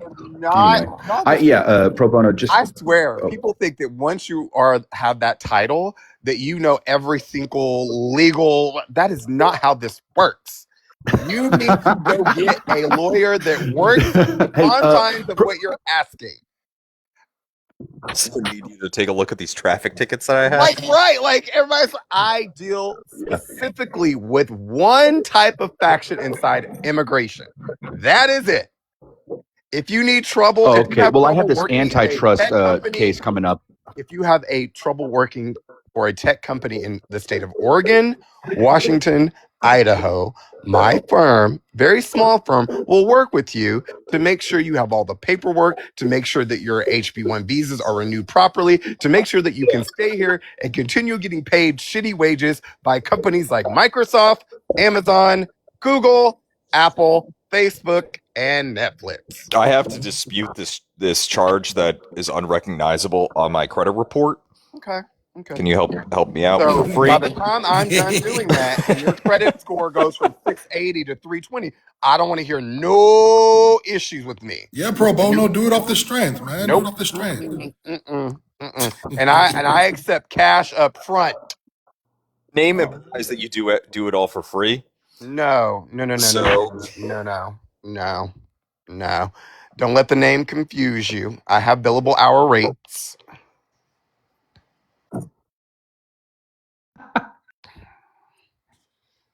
If you want free services, I haven't in a while, but I did used to volunteer for the Innocence Project. That was back after I graduated law school. That's where I got the pro bono name.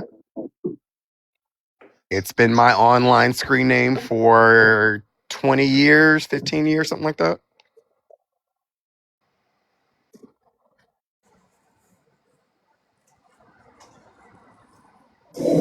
Oh, so you're old. I mean, I'm 41. I think I had this even before I graduated. Oh, now I'm having an existential crisis. Because put it this way. I chose this name when we had AOL. What is it? What was that? AOL Messenger? Is that no? AIM. It's I not remember. anymore, but it was. Yeah. That's when I first used this screen name. Yeah. Now, all right. So I do want to say I want to say one last thought on the conversation.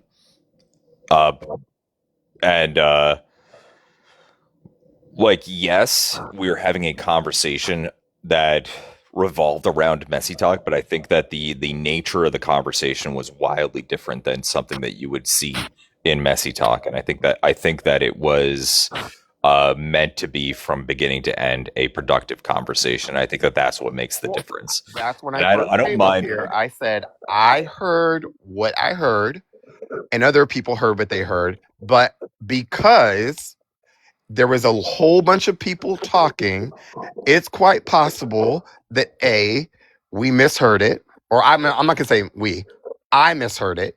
B, that somebody else may have said it, but then we attributed it to Bronx. Well, those are the only two options. And that's why I asked him. I didn't accuse. Maybe I did accuse. But I wanted to get clarification on that issue and the issue with October, because Bronx has said that he doesn't know why October doesn't like him. And then in his retorts with arguing with her, said some things that I kind of raised my eyebrow. And I was like, oh, well, could this be the seed or the flower that's being watered of why October does not like Bronx? Occam's razor would tell us this is a person that is not quick to get over things, but that is just my observation of the historical behavior. And that's okay. Is that not okay? Yeah, I think that's fine. Because I'm like, well, there are tons of people on this planet that hold grudges. And what is that old adage? You can't do wrong to someone and then tell them how mad to get. So if you said something to October back in 2021 on a rainy Sunday night that she is like still thinking about, well, goddamn it, you just gonna have to hear every time she comes in the panel. You big lip son of a bitch. That's what you just gonna have to hear. Yeah. I mean, that's fine. It was, again, like the initial charge of me going in there was to confront Nick about something he had done, and the centering kind of came around something that had nothing to do with what was going on, but that's neither here nor there. That's just kind of, That's you what I'm know, saying, though. yeah. While that may seem like, look, I wasn't in there to confront October. You were there to confront Nick, and that's totally fine. In October's mind, every time she sees you, it is going to be up, and it will remain up and stuck. That's the whole. You can't tell her how mad to get. So Sure. I mean, maybe, hopefully, someday in 2026, 2027, 2040, she will wake up and be like, okay, I'm not going to go with Bronx no more. yeah. I mean, the only thing, and of course, I'm never in a million years going to get this, but I believe that good ideas are worth defending, and and this is just not something that I'm seeing in the behavior of October. She does not. She doesn't seem to be interested in a conversation about what has transpired in her mind. What she wants is, Well, you can you know, just. shed some light on what transpired? Are you allowed to do that? Like, I mean, as far as I know, she came up into the think tanks panel. This was probably a few months ago now, and I was muting her. Why, I don't remember exactly, but it was several times. Outside of that, literally no interaction. I can fill in the blanks. I can already, now that you said that, I can already fill in the blanks. Okay. Let me set the scene. October came into that panel and probably had another person that she was like, oh, bitch, it's up and stuck, and probably was going in. And instead of being like, let me put and go watch an episode of Murder, She Wrote on the TV while October does her thing, you said, let me mute this because it's not productive, because you sound like a very reasonable and you sound like a reasonable man. And so you probably thought the thing to do was, let me mute this person because they are not having a productive conversation. Yeah. But what you didn't know about October is she wants to get out what she wants to get out. And I don't even know October like that, but I feel comfortable saying this because I've seen this before. I've watched October have an innocuous conversation, and then someone will say something slick to her or something really petty or talk about her transition, just random stuff where she won't even be saying, it's not even provocated by her, and she goes scorched earth, rightfully so, right? And when you interrupt someone who is already part of two different marginalized groups and say, no, we're going to silence you, and I don't know if this is a trigger for her or not, but you being a white man adds another layer of complexity to that. That's where I think the vitriol is coming from. Okay. I mean, and that will serve her for as long as it does. I can't imagine that it feels good, but hey, that's not for me to judge. And as far as anything is concerned, the best revenge is a life well lived. I don't know. The case is out on, if that is what she's experiencing, but I That sounds am. good in theory. I will agree that sounds good in theory. I'm going to push back a little bit because I like to think of myself as very, very pro-black. I'm not anti-white, but I'm going to go up for anybody who looks and sounds like me. October is a trans woman space that not only demonizes trans women, but trans black women, but unalives them at an alarming rate. So if her crash outs are inconvenient, that's unfortunate because they are literally out here unaliving people who look like her, sound like her, and are just trying to exist on the planet as their true authentic self. So while I understand that is not your intention, Bronx, I will stand up for the trans girls every day of the week and twice on Sundays because I've seen firsthand what they have to deal with their family, with their social group, with society in the whole. They can't go to certain neighborhoods. They can't be themselves without literally being unalived. Mm-hmm. So I believe that's, and like I said, I don't know October like that. We've never had a conversation on the back end, but as a young trans woman herself, and knowing Queen and knowing the company that October keeps, I feel comfortable in saying that if not the entire story, that is definitely part of her story, and that's why she is so ready to clap back, because she's protecting her piece, and not just hers, other people who look and sound like her. Yeah, I mean that is probably fine to do that. I can't imagine it wouldn't cause blind spots in the way that someone sees the world, but I'm not. That doesn't mean that I don't have those same blind spots in different ways, right? Nope, that is true. Right. But there's something about that argument, and maybe this is maybe for a different time, but the point of view that someone comes from, I kind of have the belief that if, let's say, someone is let's say a Mexican American person that has some form of spectrum, right? And those are two parts of their identity that are not only valid but important to them, right? Mm-hmm.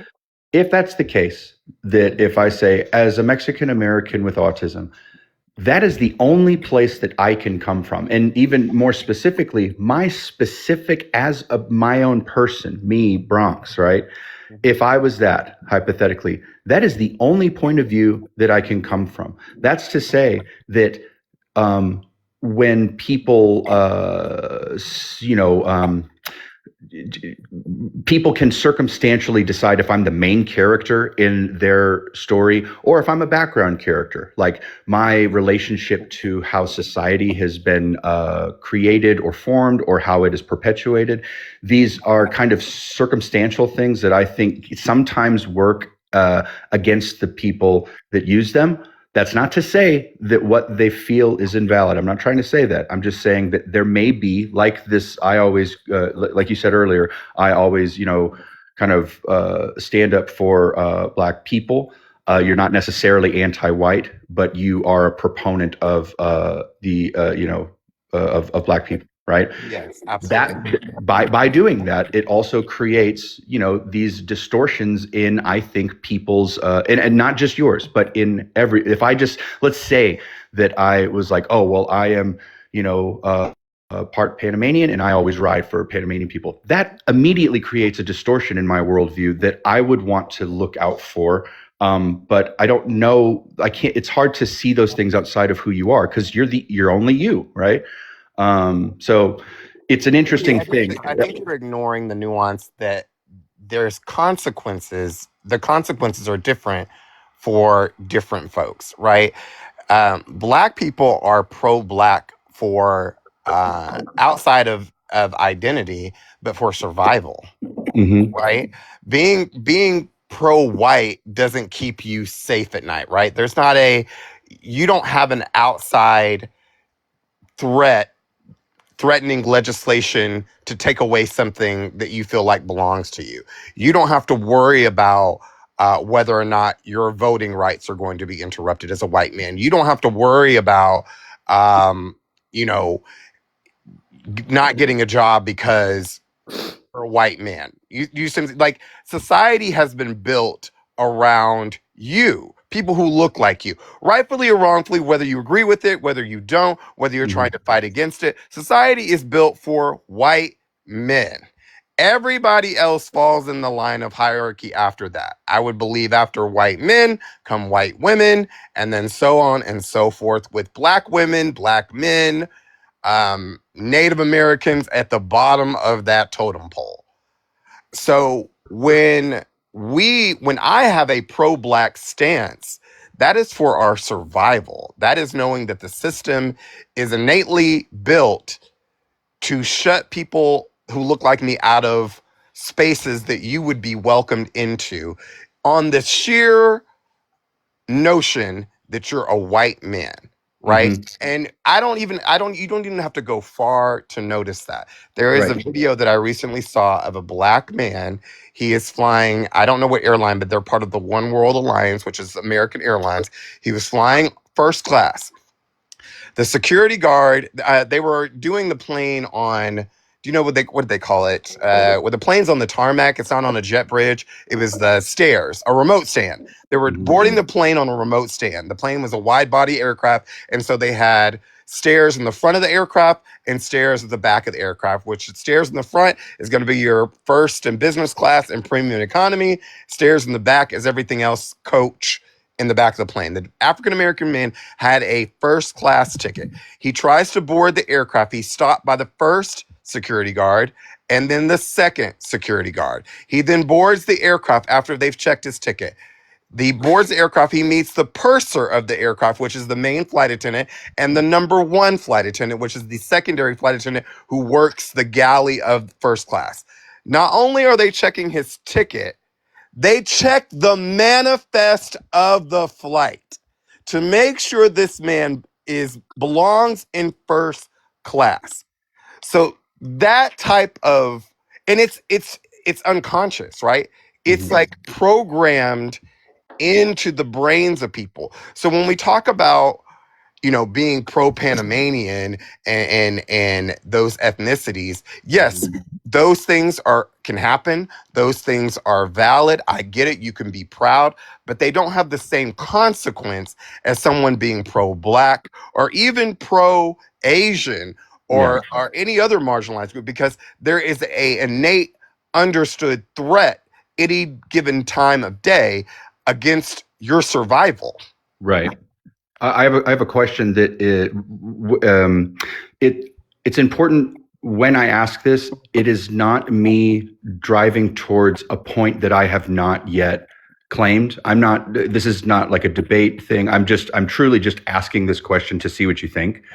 But I know that we're talking about things that are kind of like charged and have a lot of history that is very important. But I'm not. This is not a tactic. I'm just asking this question to see what you think. Do you feel like so you were talking about this country was built by and for white people, sorry.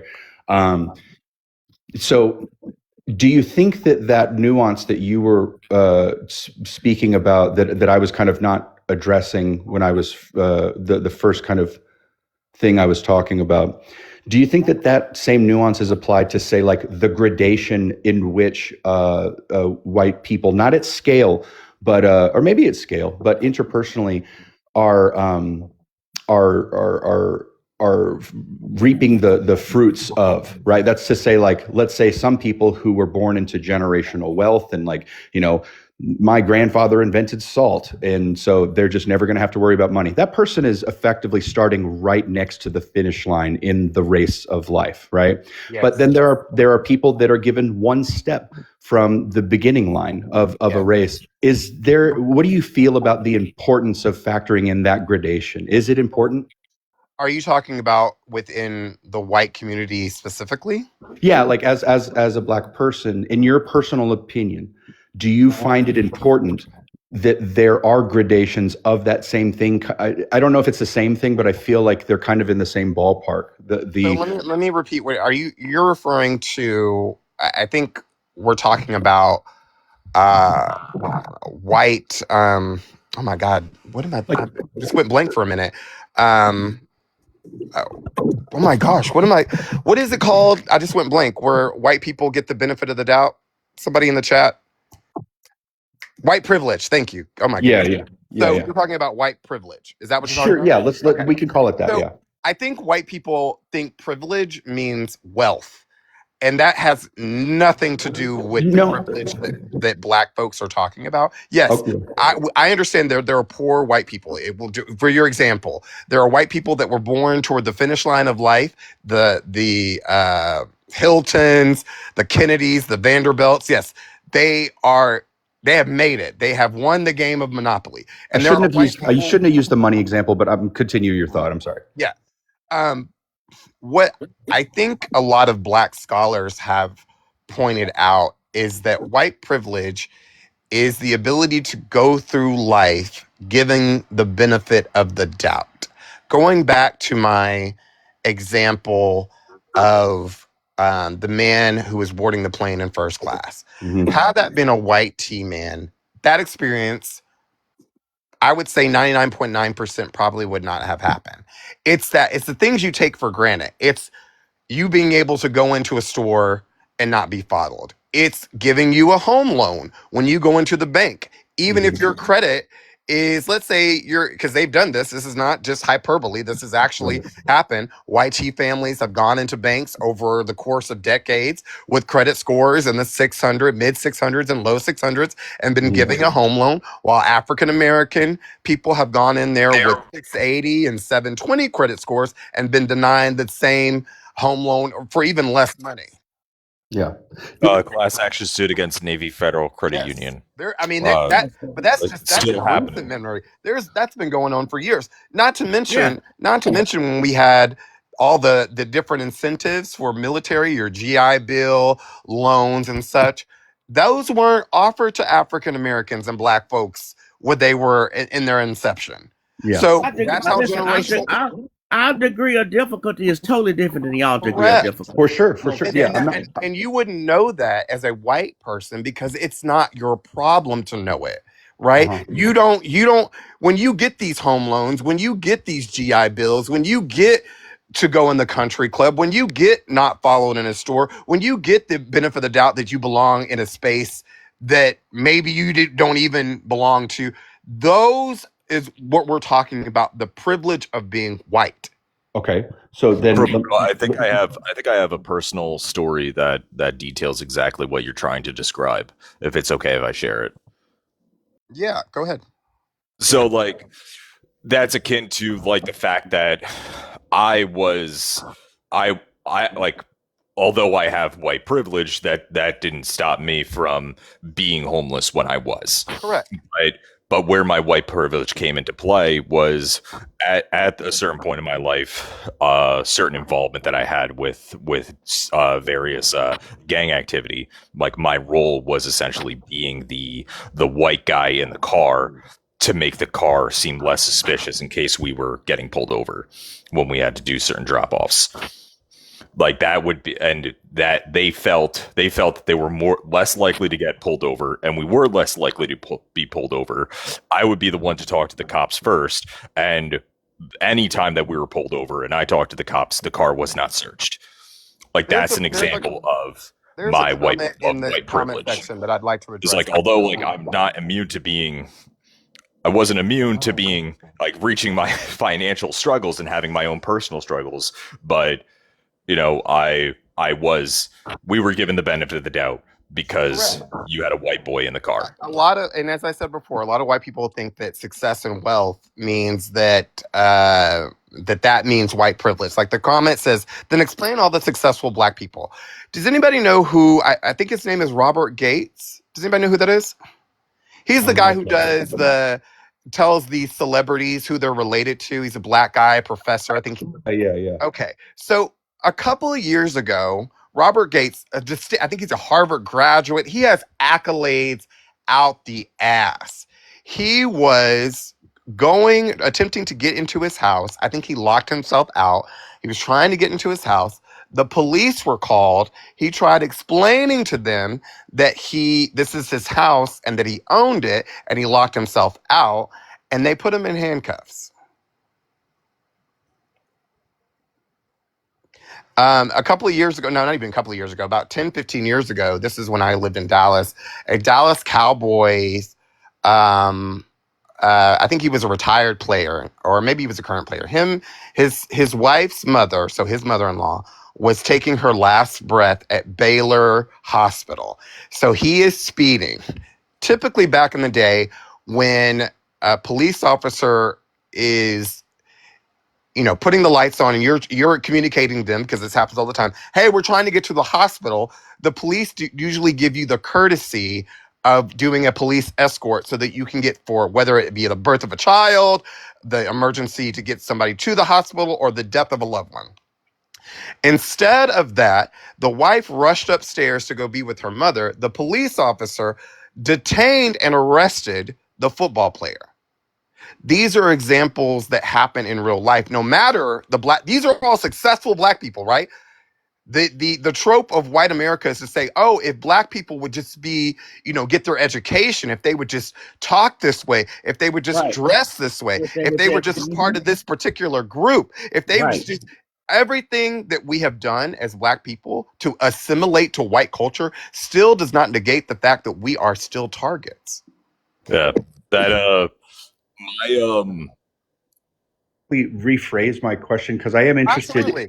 I'm not again when I ask this, this is not an attempt to whataboutism or anything. I'm not interested in those kinds of conversations because I don't deny or doubt the experience that I am not experiencing that you and people have in the country. So I'm not challenging that at all. It's important that I say that because I really am not trying to do that. I just want to ask this question because I think I just don't know.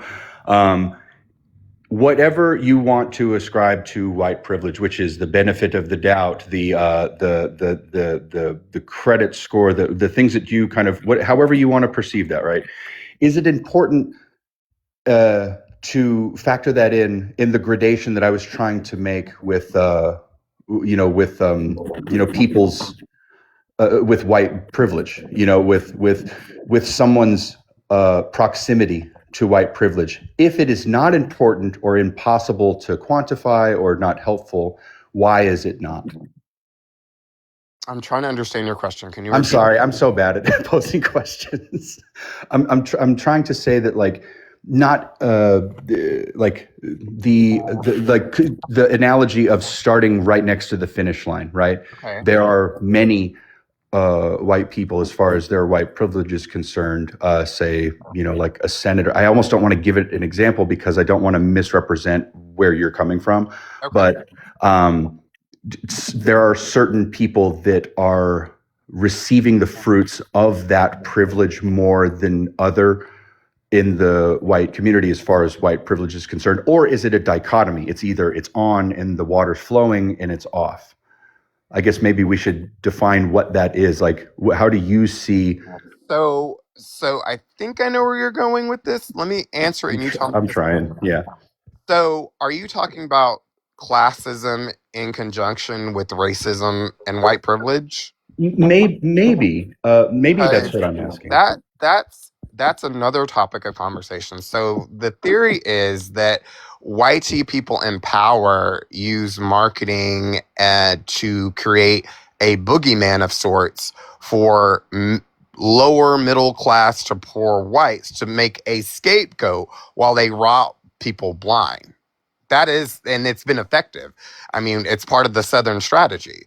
Hey, look over there. Those black people are breathing. Get up. Right. And then while your back is turned, they're sitting here fleecing your Social Security. They're sitting here gambling away your pensions. Right. And then when you're turning back and looking at these people in power and you're wondering why grandma is staying with you rather than having that $1 million pension, the people in power are like, oh, well, the market went bad. What did you want us to do? The market turned. We didn't do anything. It's those Mexicans. It's those black people. It's their fault. There's a quote, the way to trick people into. I'm not doing it justice, but it's like, you make people believe that someone else is stealing from you, or what is it? It's like there's like a danger of like the poorest black person, the poorest white person. All you got to do is create some kind of distortion of supremacy, and then you will have a controllable market of people. Something like that. I'm butchering. Despite knowing that, and despite giving factual historical examples in books, in newspapers, in exposés, in movies, it still works because despite how much money you're losing, despite your own economic situation, despite working together could probably benefit all races equally, where people could get above the poverty line, Black people will always and have always, all right, flip that, have always and will always be seen as less than. It does not matter what accomplishments we obtain. It does not matter what schools we went to. It doesn't matter what car we drive, what neighborhood. I am a person who both my parents were college educated. My stepmother is an OBGYN. My dad is a retired attorney. My real mother, she passed away. She was a nurse and a stay-at-home mom. I went to a very prestigious school in the South for both undergrad and law school. When I got my first job out of law school, and was going in for the interview, they had told me, "Hey, are you here for the legal aid secretary position?" And I'm thinking, no, I don't think I applied for that, not knowing that I was there to interview for a junior, Right. junior attorney. Yeah. So it's the preconceived notion that no Black person, no matter what, could be anything above the help. Do you find it difficult to vacillate between your beliefs or experience or education Mm-hmm. of these things at scale and the way that you believe and your experience and how you live your life as a person interpersonally? So like dealing with white people in my everyday and having my beliefs. Yeah, but not even the white thing. I'm kind of speaking, even broader than that. Just like if you are reading articles that have to do with specific like statistics or anything like that. And when I say statistics, I don't mean any particular, uh, but in your worldview, I'm sorry, I'm so bad at posing questions, but like, do you have a difference in who those people are inside of you? Somebody at scale and somebody interpersonally. How do you separate those two things? All right, so you're probably not going to like the answer to this question. Uh, and I think people who have talked to me, including people in this chat, Tacos, Siren, I do not trust YT people as a whole. Mm-hmm. I have enough data. I have enough history books. I have enough personal experience to know that in this society, in this life that I am living, in this timeline, I cannot afford to trust YT people. This is probably the galvanizing point of why I chose the profession that I chose, because knowing the laws of the land makes me hella dangerous, because you may be able to trump somebody who's a layman, right? Somebody, even a doctor, even an accountant, somebody who's well read and well spoken, they're not going to know the intricacies on how a law is applied, what you can do to combat it. But when you are in that profession and you know you can't use the Constitution to wield against someone's rights, oh, I'm a dangerous nigga. Oh, I'm a dangerous nigga. Like I did that not for the benefit of myself mostly. I did that for the benefit of the people who look like me. And so how I navigate that world is I code switch. I can have a personal relationship with someone who's white. We can break bread together. We can go out together. We can have valuable conversations together.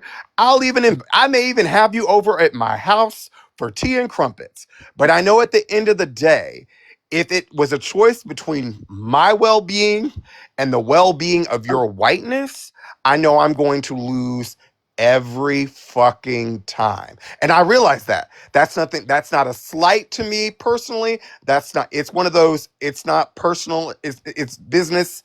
Mm-hmm. It's not personal. You know what I mean? Yeah. I know that. And so I move through life accordingly. I know that at any given moment, I mean, I'm a partner in my firm now, but I know at any given moment, had I taken a job working for a corporation, had I been in-house counsel for a Google or a Facebook, I know at any time those same people that smiled in my face could have fired me, could have laid me off. I know that if just by the sheer how I look, I would be on the chopping block first, 9 times out of 10. I knew this because my dad and my mother prepared me and showed me at a young age how cruel the world was going to be for people who look like me. That's not a victim statement. That's a Yeah. reality statement. Right. Now, you say 9 times out of 10. I just want to ask a question about that 10th time. Is it that chancing it Mhm. is something you, based off your experience and your just knowledge of the world, you not only don't want to afford risking that chance, but also your experience tells you that that chance will also be kind of, you will be screwed I over. say 9 times out of 10 because I'm never 100% on anything. Are there YT people on this planet that without wanting to self-promote, they are attempting to do work behind the scenes for the liberation of people, namely Black folks? Yes. Mhm. I don't know if I can say I have met them, but I am sure there are active people who have done or are doing or are continuing to do boots on the ground work for the liberation of African Americans. I have to believe that because I wouldn't be a sound thinker if I said 100% of all white people ever never did something for the betterment of another race outside of their own. Right. Okay. So now the follow up to that I'm just interested in these things. That's why I'm asking. It's important to say that because I just want to know that I've said that. I'm not trying to get towards something that I'm not holding in front of you as a part of this conversation. Also, thank you for having it. I think it's really interesting. Do you then, since there is like a slight, but still there's a 10th time, that you reserve uncertainty for, or whatever, however you want to frame it, right? That 10th time that you're asking about, Bronx, um, is hard to explain because I'll put it like this. If society, and we'll just use American society as a whole, if American society was built brick by brick to uphold white supremacy, what benefit would it be for a white person, man or woman, to try to dismantle it? If the system is working to your advantage, and we know that it is because we pointed out specific examples, if the system is already working to your advantage, what good would it do you to try to dismantle the system and rewrite it? That's why I have problem with that 10th time, because while I can see somebody attempting to do the work, and that's when I say attempting, we're talking decades from always on the front line, always donating, always volunteering, always practicing what they preach, always uplifting Black voices, doing everything that you think you could do as a white individual to liberate Black folks. But in the back of my mind, I'm always like, okay, what is their motive? What are they getting out of this? Because I'm so cynical that I don't think anybody does anything without getting something in return. And that may be my fault. That may be something, and people may hear me and be like, "Oh, that's not fair. That's not fair. That means white people can never do anything right." Well, in my mind, maybe that's true. I would actually disagree with this. I think very much about this a lot. Is this a subtext to what someone's saying, but also in the sense of what they do, right? I believe that behavior is 100% accurate of communicating what somebody is about, right? I think that language, and this is really sad online, I think it's about a 6% success rate, right? Even the words I'm using right now are only so effective in getting my point across. I say that to, oh fuck, you just said something I wanted to respond to. I don't think that because someone has an ulterior motive or multiple motives for doing something necessarily completely negates the goodness that could be derived from the thing that they're actually doing. I Okay. agree with Okay. that. Okay. So pro bono, I actually would argue that the pillars that uphold white supremacy within our society are corrosive to the actual objective. That it is actually because it is negligent to the core fundamentals of the mechanics of our system. We've found ways to prop up and enable those born on third base that have not understood the pathway that it took for them to get to where their forefathers were. Our current economic system works best for all, including the top, with the more people that are able to equally participate.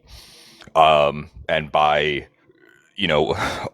eating away at the middle class, which is ultimately what our economic system is.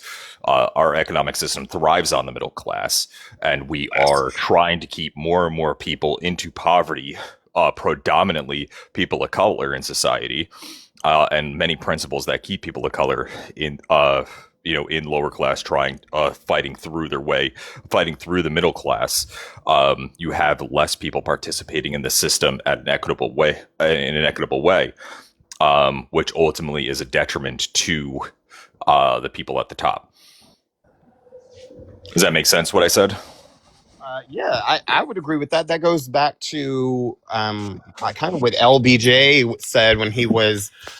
Can I introduce myself before y'all continue on? What the fuck? Welcome in, Tyreek. How you doing? Hello. What's up? What's good? Welcome in. What y'all talking about? Tyreek doesn't like the tiny hat people. What do you mean by that? Why would you say that? You Why were would you say saying something things like about that? the tiny hat people in a different live. That wasn't. This is a different live though, right? And deny it. You Is this didn't like a deny new it. year, new me? I'm leaving. I don't feel Yeah, comfortable right now. But I would Dimples, argue. I feel very attacked. follow-up question: is what he said true? Sorry, that's fucked up. I have nothing against the tiny hat people. Nobody. I love all races, all kinds, all flavors, all shapes, all sizes. I'm a good person. Flavors. I All mean, Flavors. you're not the only people that have a problem with the tiny hat people at this point. I don't have a problem with the J folks personally. I think that they use their influence to do some of the most questionable atrocities on the planet, though.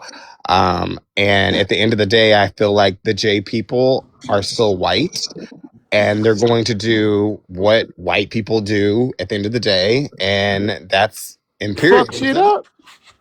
That's imperialism. They're going to do what's going Yes. to be good for their people. We And so love white I women. I I think we're mean, going into a different conversation. we are. So we're going to go back to what we're talking about with to answer your question. We were talking about the role of white supremacy, and this was predicated on a race conversation that I was talking to a gentleman. Where did he go? Where did Bronx go? Is he still here? I'm here. Yeah. Oh, okay, there you go. don't bitch up now. It's like, No, he's there. So I had You better be fucking there here. was a thing that happened yesterday, and I was asking Bronx about it if he had said something, and we kind of got into a conversation about my beliefs on white people and how I am willing to work with them. I am willing to commingle with them, but I will never trust them fully or at all. And yeah, that's what we were talking about. I would ask because that little recap you just gave, which was great. I wish I was better at it. In your experience of having this conversation with me, would you say that you were talking to someone who is a racist? I can't In answer in, in that this because in this, oh, go ahead. Go ahead. I'm sorry. In the sense Yo, what that the fuck is if we're that? just Why? What the fuck is that? What the hell? Tyreek, I, can you give me 1 second? in the sense that it's this conversation is because what I'm trying to point to is behavior being 100% accurate and words being very inaccurate of what someone is and what someone is not. Inside of this conversation, I would say that we were having an equitable one about. I'm sorry. We were having one. It was equal exchanges to ideas about something where I was not. I don't think that the accusation that you came in here with was any more fortified. In fact, probably the opposite happened based off this conversation. Is that out of the question? So I will say this, Bronx. I don't know you well enough. That's why I had the conversation and asked you the question for Right. my clarification, whether Right. or not you said something that I thought was inappropriate on both racial lines and transphobic lines. I don't think and I also don't think that you have to be a card carrying member of the Triple K to be considered racist. I For think sure. racism is a belief, right? Yeah. If you have conversations that maybe you're not even participating in at the Thanksgiving dinner table, and you're not calling out Mima and Papa when they're using racial epithets and making racial jokes, yeah, I think you're complicit in racism. You may not be the Yosemite Sam rootinest, tootinest, shootinest cartoon character from the South, Yeah. but you But if we're at least discounting, at the very least you're not. It's not a deal breaker for you. That's Right. what I think people fail to realize. Oh, I didn't say it. Well, I didn't do it. Well, I don't feel that way. Okay, fine. But you know people who do, and you Mhm. continue to entertain them in real life. Yeah. Real life, you know what I mean? Like you Yeah.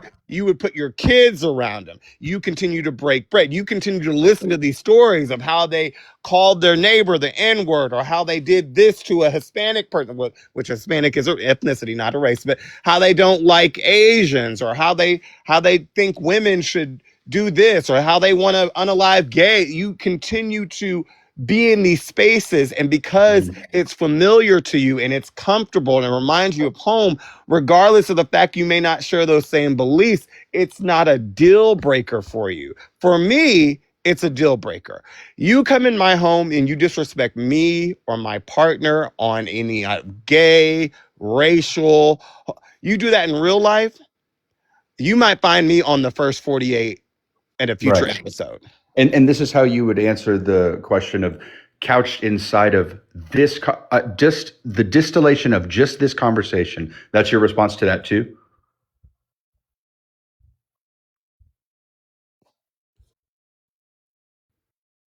I'm not sure. Was I breaking No, up? you broke out for a second, but I'll give you an I'm sorry. example. I'll give you an example. Here we go.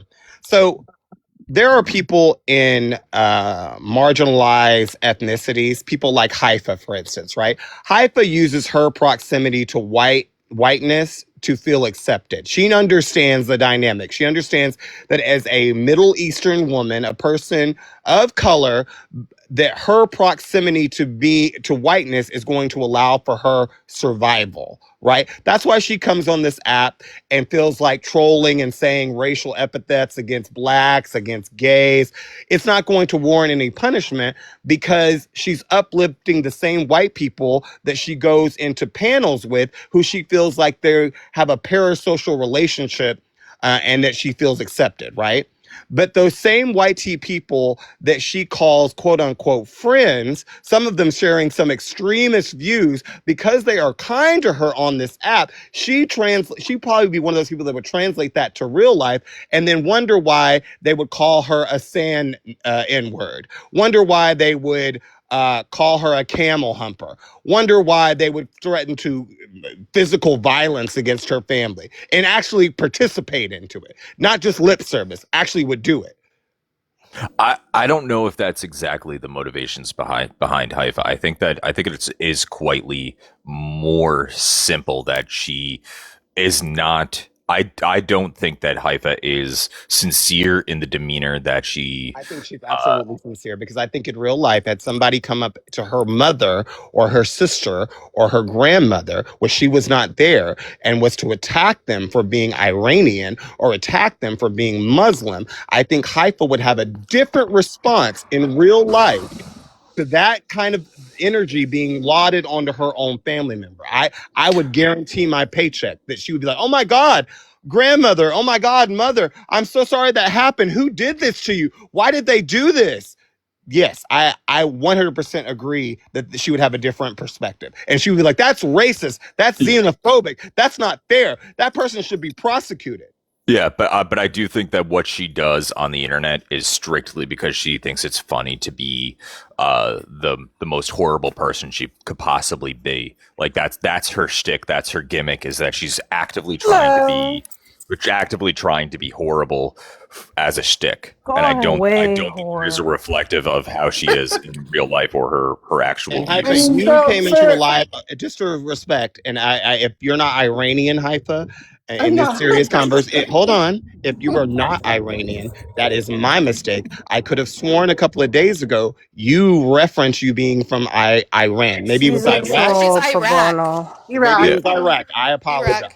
But She's a troll. But also to be clear, I'm not trying to forgive Haifa's behavior. I'm not trying to defend it. I'm just saying I'm not asking her to defend her behavior. We've all know her behavior. I'm just speaking specifically to the motivation behind it and the root cause. We know your behavior. We've seen your behavior. Everybody has an experience with you. For me, the only time I would say, "Oh, you're being racist or xenophobic," is if it, I don't mean it. It's more so a manipulation tactic where it's like I can make you feel as if I'm the victim in that situation, and use no one ever sees you as the victim, whore. I am a victim. But see, that's what I'm saying, Haifa. That's what you're not denying the fact that if somebody was to do something, maybe that's it. Oh, of course, because that's the fastest. If someone was to do that to your, not you, if someone was to do what you do online to your mother, your grandmother, or even your great grandmother or great grandfather, I believe you would have a problem with that.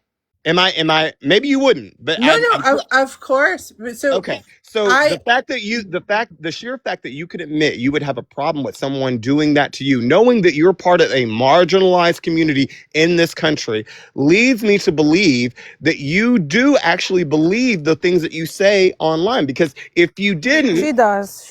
That's what I'm saying. I don't think this is trolling. I think this is your belief. I mean, some of it is trolling, but I do think that certain groups of people are different than others. What part is trolling and what part do you believe then, beloved? Well, that's for you to know, and okay. if I'm so that's what I'm saying. If you can't even differentiate what you believe and what is trolling, all of it. That's what I'm saying, Ashley. I know she believes all of it, and that's fine. Haifa, if you want to believe that, that is totally fine. But she's definitely trying to just understand that karma and life have a way of showing up, and I don't wish this on you or your family. Hand to God, I hope this never happens. But karma has a way of showing up, and you know well as I do. You know well as I do, especially in a country after September 11th, what they did to people who look like you and who look like your family. That the threat, although probably not as pronounced today as it was back then, is still there. And if you're at the wrong place at the wrong time, you will be a victim. I agree with you, but the only thing is, I've personally, and I mean this, the only place I've ever experienced quote unquote racism is on this app. In real life, I have never experienced racism. You're just too dumb and you're cross-eyed, so you can't really comprehend. So, sweetheart, I'm being honest here. I'm having a genuine conversation. You also live in your house. You don't go outside. You don't leave. Sweetheart, I'm part only of to get your rugs cleaned. I'm a part of many organizations. I sit on many boards. Like, let's not do that. Yeah, from the comfort of your home. So no.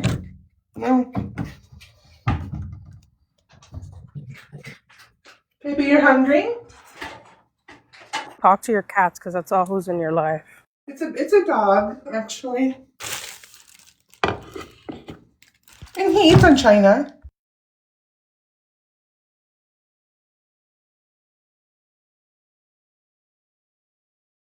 All I'm saying is, like, we all watch Family Guy. We all love it. We all laugh. You know, it's just humor. I'm not To racist. you, it's And humor to you. To you, that's fine. It's humor to you. But to other people in other racial groups, when you say that to them, it's not humor to them. That's why when you say that stuff and then it turns out that there might be real world consequences, not on what you said, but maybe just karma in general, you wouldn't be able to get a lot of sympathy because people would point to, well, yeah, it sucks that your grandmother or your mother was brutally attacked and you know on some xenophobic uh type shit, but you yourself have engaged in that where you have called people, you've said people have the three letters, you have said and this is, I'm not even talking about in defense, I'm talking about unprovoked. Haifa, you do that's it not true. unprovoked. That's not true. That It's is because she true, seeks Haifa. attention. This is the only way she can get attention because nobody pays mind to her except for the animals that she cares Are you for. projecting, Ashley? Is everything okay at home? I have someone at home living, Yeah, breathing, human, yeah. Are waiting you? for me at home. Yeah. You seem like you're projecting, sweetheart. Hey, We never do I heard have your to man, be, girl. That's all I'm saying. sorry, do I have to be introduced or can I jump in? Yeah, you're Uh, good. well, You're I don't. good. Well, hi, White. I'm That's Aura. This interesting. is Hiva. Give me one second, my gorgeous, beautiful Middle Eastern queen. White. I'm Aura. This is a think tank. We come in here. We talk. Sometimes silly stuff. Sometimes serious stuff. There's a little bit of messy talk, but it's not the majority of what we discuss. Welcome, White. Love the hair. Thank you. I've been in here before. I really enjoy your panel. Thank you. So I just wanted to ask Haifa a question. You said it's all jokes, like Family Guy, haha. What is funny about denying the Holocaust? Explain that joke to me, please. I don't think you can say that H word on here, and not that you did anything wrong, but just So Oh, okay. okay. So H so thought. so, I'll keep that in so mind. I I'm mean, sorry. you're fine. You're It's fine. Trump's So TikTok now. We're allowed to deny it all we want. okay. No. So that's one thing I'm not joking about. Right. So that's one thing I'm not joking. Yeah. Interesting. Very That's what I'm saying. interesting. Taking So notes. you're sitting up here saying, "Oh, it's all laughs, hee hee, ha You know ha." what? Wait, But I wait. I have can heard tell you by say I the can tell most that you're one of atrocious them. things Okay, I ever. can tell you're one of them. I can tell. You can One what? of who? What do you mean one of Are what? Are you you? are you a Yehudi? Am I Jewish? Is that what you're asking? What? Yeah, are you Yehudi? No, no, man. Hello. So Oh, what but is that? Campbell was wrong. Sound like it, but go ahead. I How sound does like it, huh? how does that?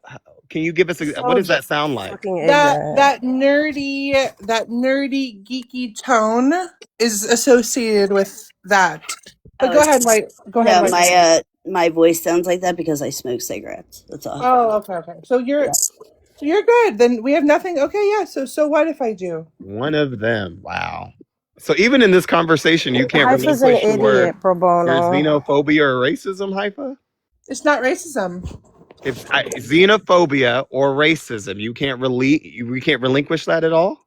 That's what I'm saying. You say you're trolling, but I don't think so. I think this is who you are. I mean, I mean, there's nothing that's going to happen to you by admitting it. What do you think afraid's going to happen?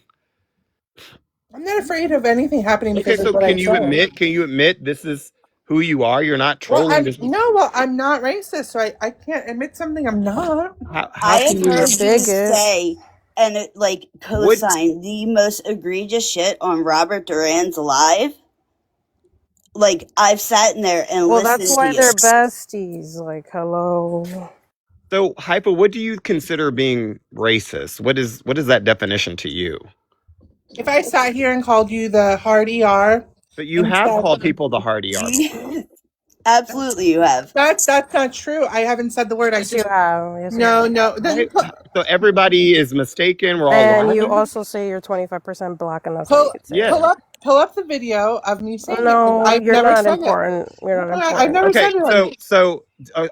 Are we talking semantics here? So have you ever alluded to calling someone the N word? Yes, I said you're Okay. a hard So R, so so we're but I talking didn't say the semantics. actual word, so it Okay. doesn't count Who does it? Why doesn't it count? because it doesn't hold as much meaning. What do you to who? So how are you? How do you get to decide how a word used to? Oh, I would just how like do to you get point to decide out, a And word? no, 25%. no, hold on one Hold on, second. Ashley. Haifa, I how just do want to you get point to? out she's completely hijacked this conversation.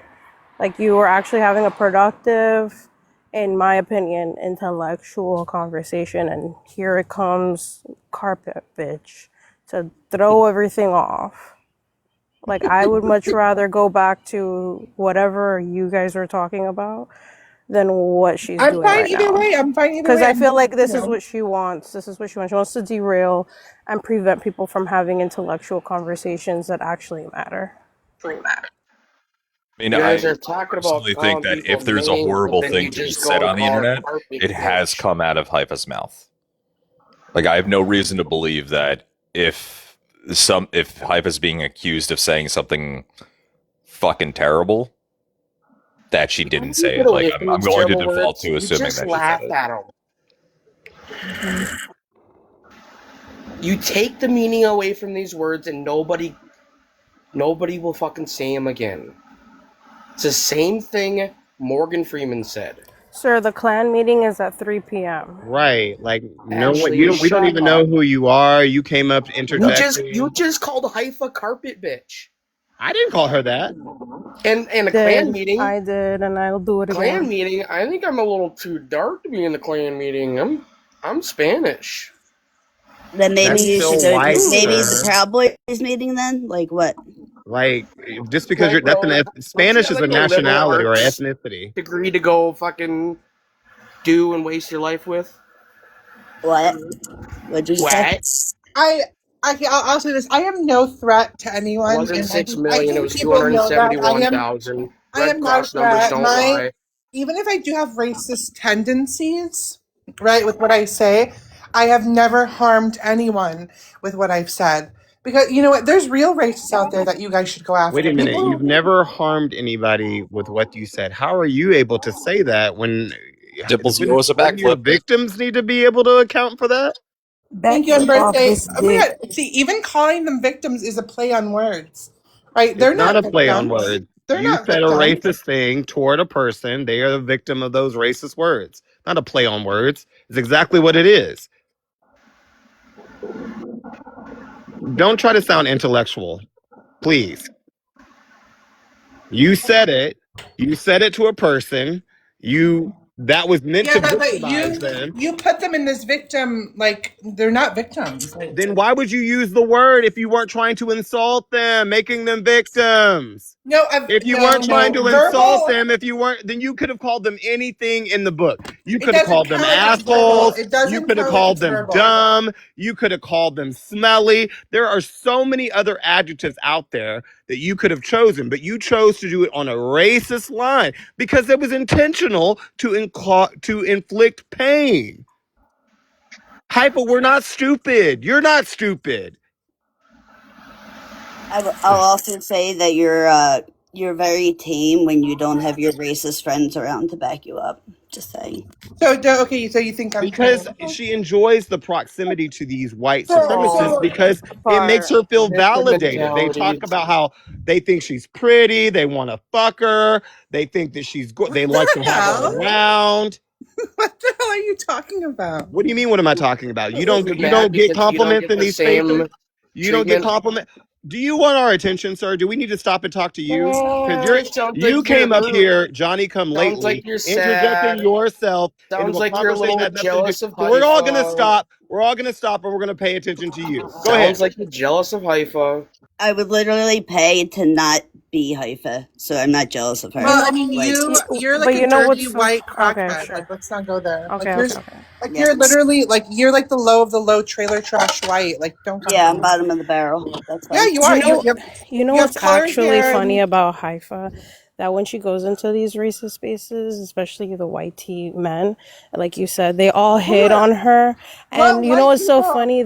When they What white find out that people? she's a trans woman, the Oh my things that You come know out God. of what? their You need to mouth stop doing is misinformation crazy. because I'm not trans. So you just stop saying You that. are. You are. You are.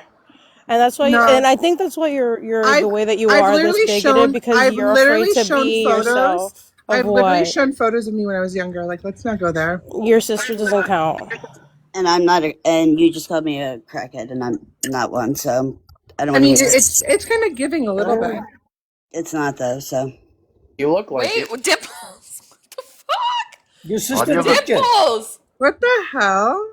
Why do you have a picture of Dimples? Oh That's my weird. god, what is going What the on? fuck? The screenshot. Dimples. That is so Dimples, weird. come You guys here. are ugly. Dimples, What the they're fuck? obsessed with you. What's going on? Did you know that happened? No. Oh my god. Why would you do What that? the See, men are creepy on this app. Michael? He's What from the fucking fuck? India. That's You something know him, crazy. Dimples? Why did you do Your, that? your Our sister me capital fan. of the Me fan, world. sister. Big fan. What? I think it's because I gifted him. Oh, of course. He's begging for money. I'm telling you. Me Swabo. helicopter, sister. Me helicopter. No, go. You know what? Go. Oh yes, yeah. Swing. Helicopter. I'm not even swing gonna say. fan. You big screen Dimples. helicopter Michael What Jackson. the fuck? How does he have a printer? Oh my god, come on. No, I'm so serious. I'm not trying Doesn't to. mean he doesn't have a printer. How did he do that? Where did he go? He's Oh probably my not. god. Did he get it Oh, shipped I'm not in? gonna say. Wait, Who wait. dropped Why? pro bono? Why is the Wait, did he fan drop? missing a blade? I think Pro Bono No. dropped. I think I know why the Really? fan's missing a Brother, blade. helicopter. Pro bono. Yo, Get this out is of Screenshot. here, crazy. you Dimples, you're dirty, famous. you dirty, smelly Wait. Indian. Leave. We don't want you here. Haifa, You're. stop. Be nice, Haifa. I'm Haifa's joking. just mad because nobody's ever done He that took for the time her. to go to No, Staples. You know what? no one Actually, has ever. if Yo, Aura, I if just you wanted think to come up if and you tell think everyone. that's so flattering that a weird Indian man prints a picture of you, Yeah, well, Haifa, you're what happened more on than whatever birthday? you do. Yo, I just wanted to you remind know what? everyone that this Actually, is a you think are one of tank. the Tap the ugliest women screen, on this share the panel. live, Tap the get your screen thoughts for the out. think TikTok. tank, W think Be a tank, thinker. and printing. Everyone tells you it Be too. a thinker. Actually, you know you're ugly, so I don't know why W you come for these faxing, people. W printing. Haifa. Oh my god. That was Haifa's so mad terrifying. She that got no one's reported. ever put a photo up of her before. I'd be mad too. Oh my god. I'd be mad too if the only things that loved me were my Michael, animals. helicopter. Yo, Michael's looking at the Uniform printer right now. It is kind of wild that there's a fucking Kinko's in war-torn Syria. Like, Somebody There's a else picture gift of him. Dimples in Syria. What was he meaning by Why are we helicopter? I assuming want to see he's what in There's a helicopter is. printed picture, a screenshot rather. Yo, do y'all remember when I said I sometimes like private, unprivate my videos? This is why. Michael, helicopter. This is why. I don't blame you, Dimples. What does that even mean? They love you, Dimples. You should start a fan page if they haven't already. Brother helicopter. Dimples, tell him the helicopter. 'cause I don't Not know what no the fuck that helicopter is. be a today. helicopter. You me sister no helicopter. Okay. No helicopter today. But thank you, Thank you, sister. Thank you. thank you, Thank you, thank you, my All brother. brother. right. Leave it. Yo, did you rip off one of the fan blades Leave when it. trying to do the helicopter? Is that what happened? Helicopter, helicopter. He's like, fuck, no helicopter. Yes, Fuck, helicopter. Spin fuck. from the fucking fan? Sister, you helicopter? No, Okay, okay. no, no, brother. No, you don't Okay, have bye bye. insurance. Insurance. He's like, fuck y'all niggas, man. You ain't got no helicopter, man. No, I dropped Is that one. what he means by I helicopter? Is dropped he it. spins by the fan? That should be fun to see. No, that's not the helicopter you're thinking. He gets on the fan and he does the spinny move like You he's know, that's what I was asking. I was like, no Hell yeah, sirens hell yeah, in the Dimples. comments. Now there's gonna be a Swings. clip of me saying I want I want the helicopter. People are gonna be thinking of saying something else. But no, if you think of it, you beat an extortion. He tried to extort Hey, you. You were like, Aura. nah. My lad on the Fuck. panel. Hey, little girl. No, go away. Hi, for darling. How are you? I'm good. How are Of you, course, on sweetheart? birthday welcomes I'm the doing whole. great. Yo, I'm just nice to who's nice to me, Ashley. Be nice to You me. know I'll be what? nice to Actually, you. Oh, that's how convenient why for he's you. one of the good ones. no one's nice There to you you 'cause go. you sound like Yo, a There you I would go. I There would you go, refrain from birthday. using that You type like of phrasing, that. Hyper. I would There refrain you from using that type of go. right phrasing. bitch. There But No, you I'm just go. trying to make you upset. Calm down, Ashley. No, Get a little I'm color sure in your you're skin not. and you You're doing might a be good job to happy. birthday. Birthday, how did you feel Ain't about it that? I What love did you ugly? on guys birthday. talk about? Wait, On wait, birthday wait. has changed my opinion on black men. Yeah, Oh, look Haifa, at you that. On like birthday, paint she this all just as a doesn't joke, like stop. you're Alright, trolling so and we like how Yes. obvious clickbaiting. you said I that. mean, well, from what I understood, you like And hated winner black of men, the but No, then I showdown told you has like to how to that not August like clip. likes hate Winner of men the who like showdown don't black has people to talk. that anymore. clip. Birthday, I just want to know, how does it feel to be a token? I What? Well, don't feel I'm a ugly bitch, token. too. I'll never be anyone's token. You're being a token right now to her. No, I'm not. You are. I can reject. Hey, She oh my God, even Ashley, if she calm the thought I fuck was a token, I But can down. still reject nobody's it. laughing, Calm Haifa. the fuck Settle down, down, white Ashley. knight. How is it that none of your jokes land? Like, not one. Jokes for other people to laugh. I make jokes for I me to laugh. laugh. Well, Haifa Make you doesn't jokes didn't for land, me laugh, she to though. laugh. explodes I thought it was funny. into I would like to towers. see that You're happen. talking about making racist jokes, but then you just made one. Yeah, she calls me carpet She's bitch, camel. she's a fucking hypocrite. That's not racist, that's xenophobic. Somebody said the magic word. Motorcycle. But you do be hypocritical though, Ashley. You can't say. She is. She's a dirty white fat Love the bitch who fact thinks that she's Haifa black. just said that you She's were one of fucking the good Cuban. ones, and Shut you up, She's a want to white white Okay, be. you lady. Cuban. guys, you guys, you guys, you guys. The Do you think guys feel tank it? is going to close for now. I might go live Thank later. you. You guys, thank you so much for Okay, Go drink Ashley, some go joining. eat mayonnaise, shit, white you Shout out lady. ugly to DJ bitch. on You're birthday. so ugly, Ashley, and you know it. DJ. Shout out to the balls Token of Moon Boom. birthday. Face card Iguane. DJ Ashley. Token. Shout out Ugly ass fucker White Ashley. What's I would Haifa kill happening? Don't myself You if start I that was shit you, with guys, me, my Ashley. I would sister. kill thank you Wait, so myself Shout much for out for to real. joining the DJ think tank. I would Token. kill myself if And I I was hope you you. oh my guys, god. guys, thank you so much for joining the think tank today. Happy Saturday, happy Saturday. If you're on the East Coast, I hope that you have a good weekend with this winter storm coming. And for my East Coast people, shout out, shout out, shout out. You guys, please make sure you're drinking water, that you're doing your skincare, and that you're touching grass. That is all I'm asking of you, you guys. Thank you so much for watching. Thanks so much for joining and supporting, like, gift, whatever. Thank you, thank you, thank you. Eternally grateful. You guys, W Think Tank.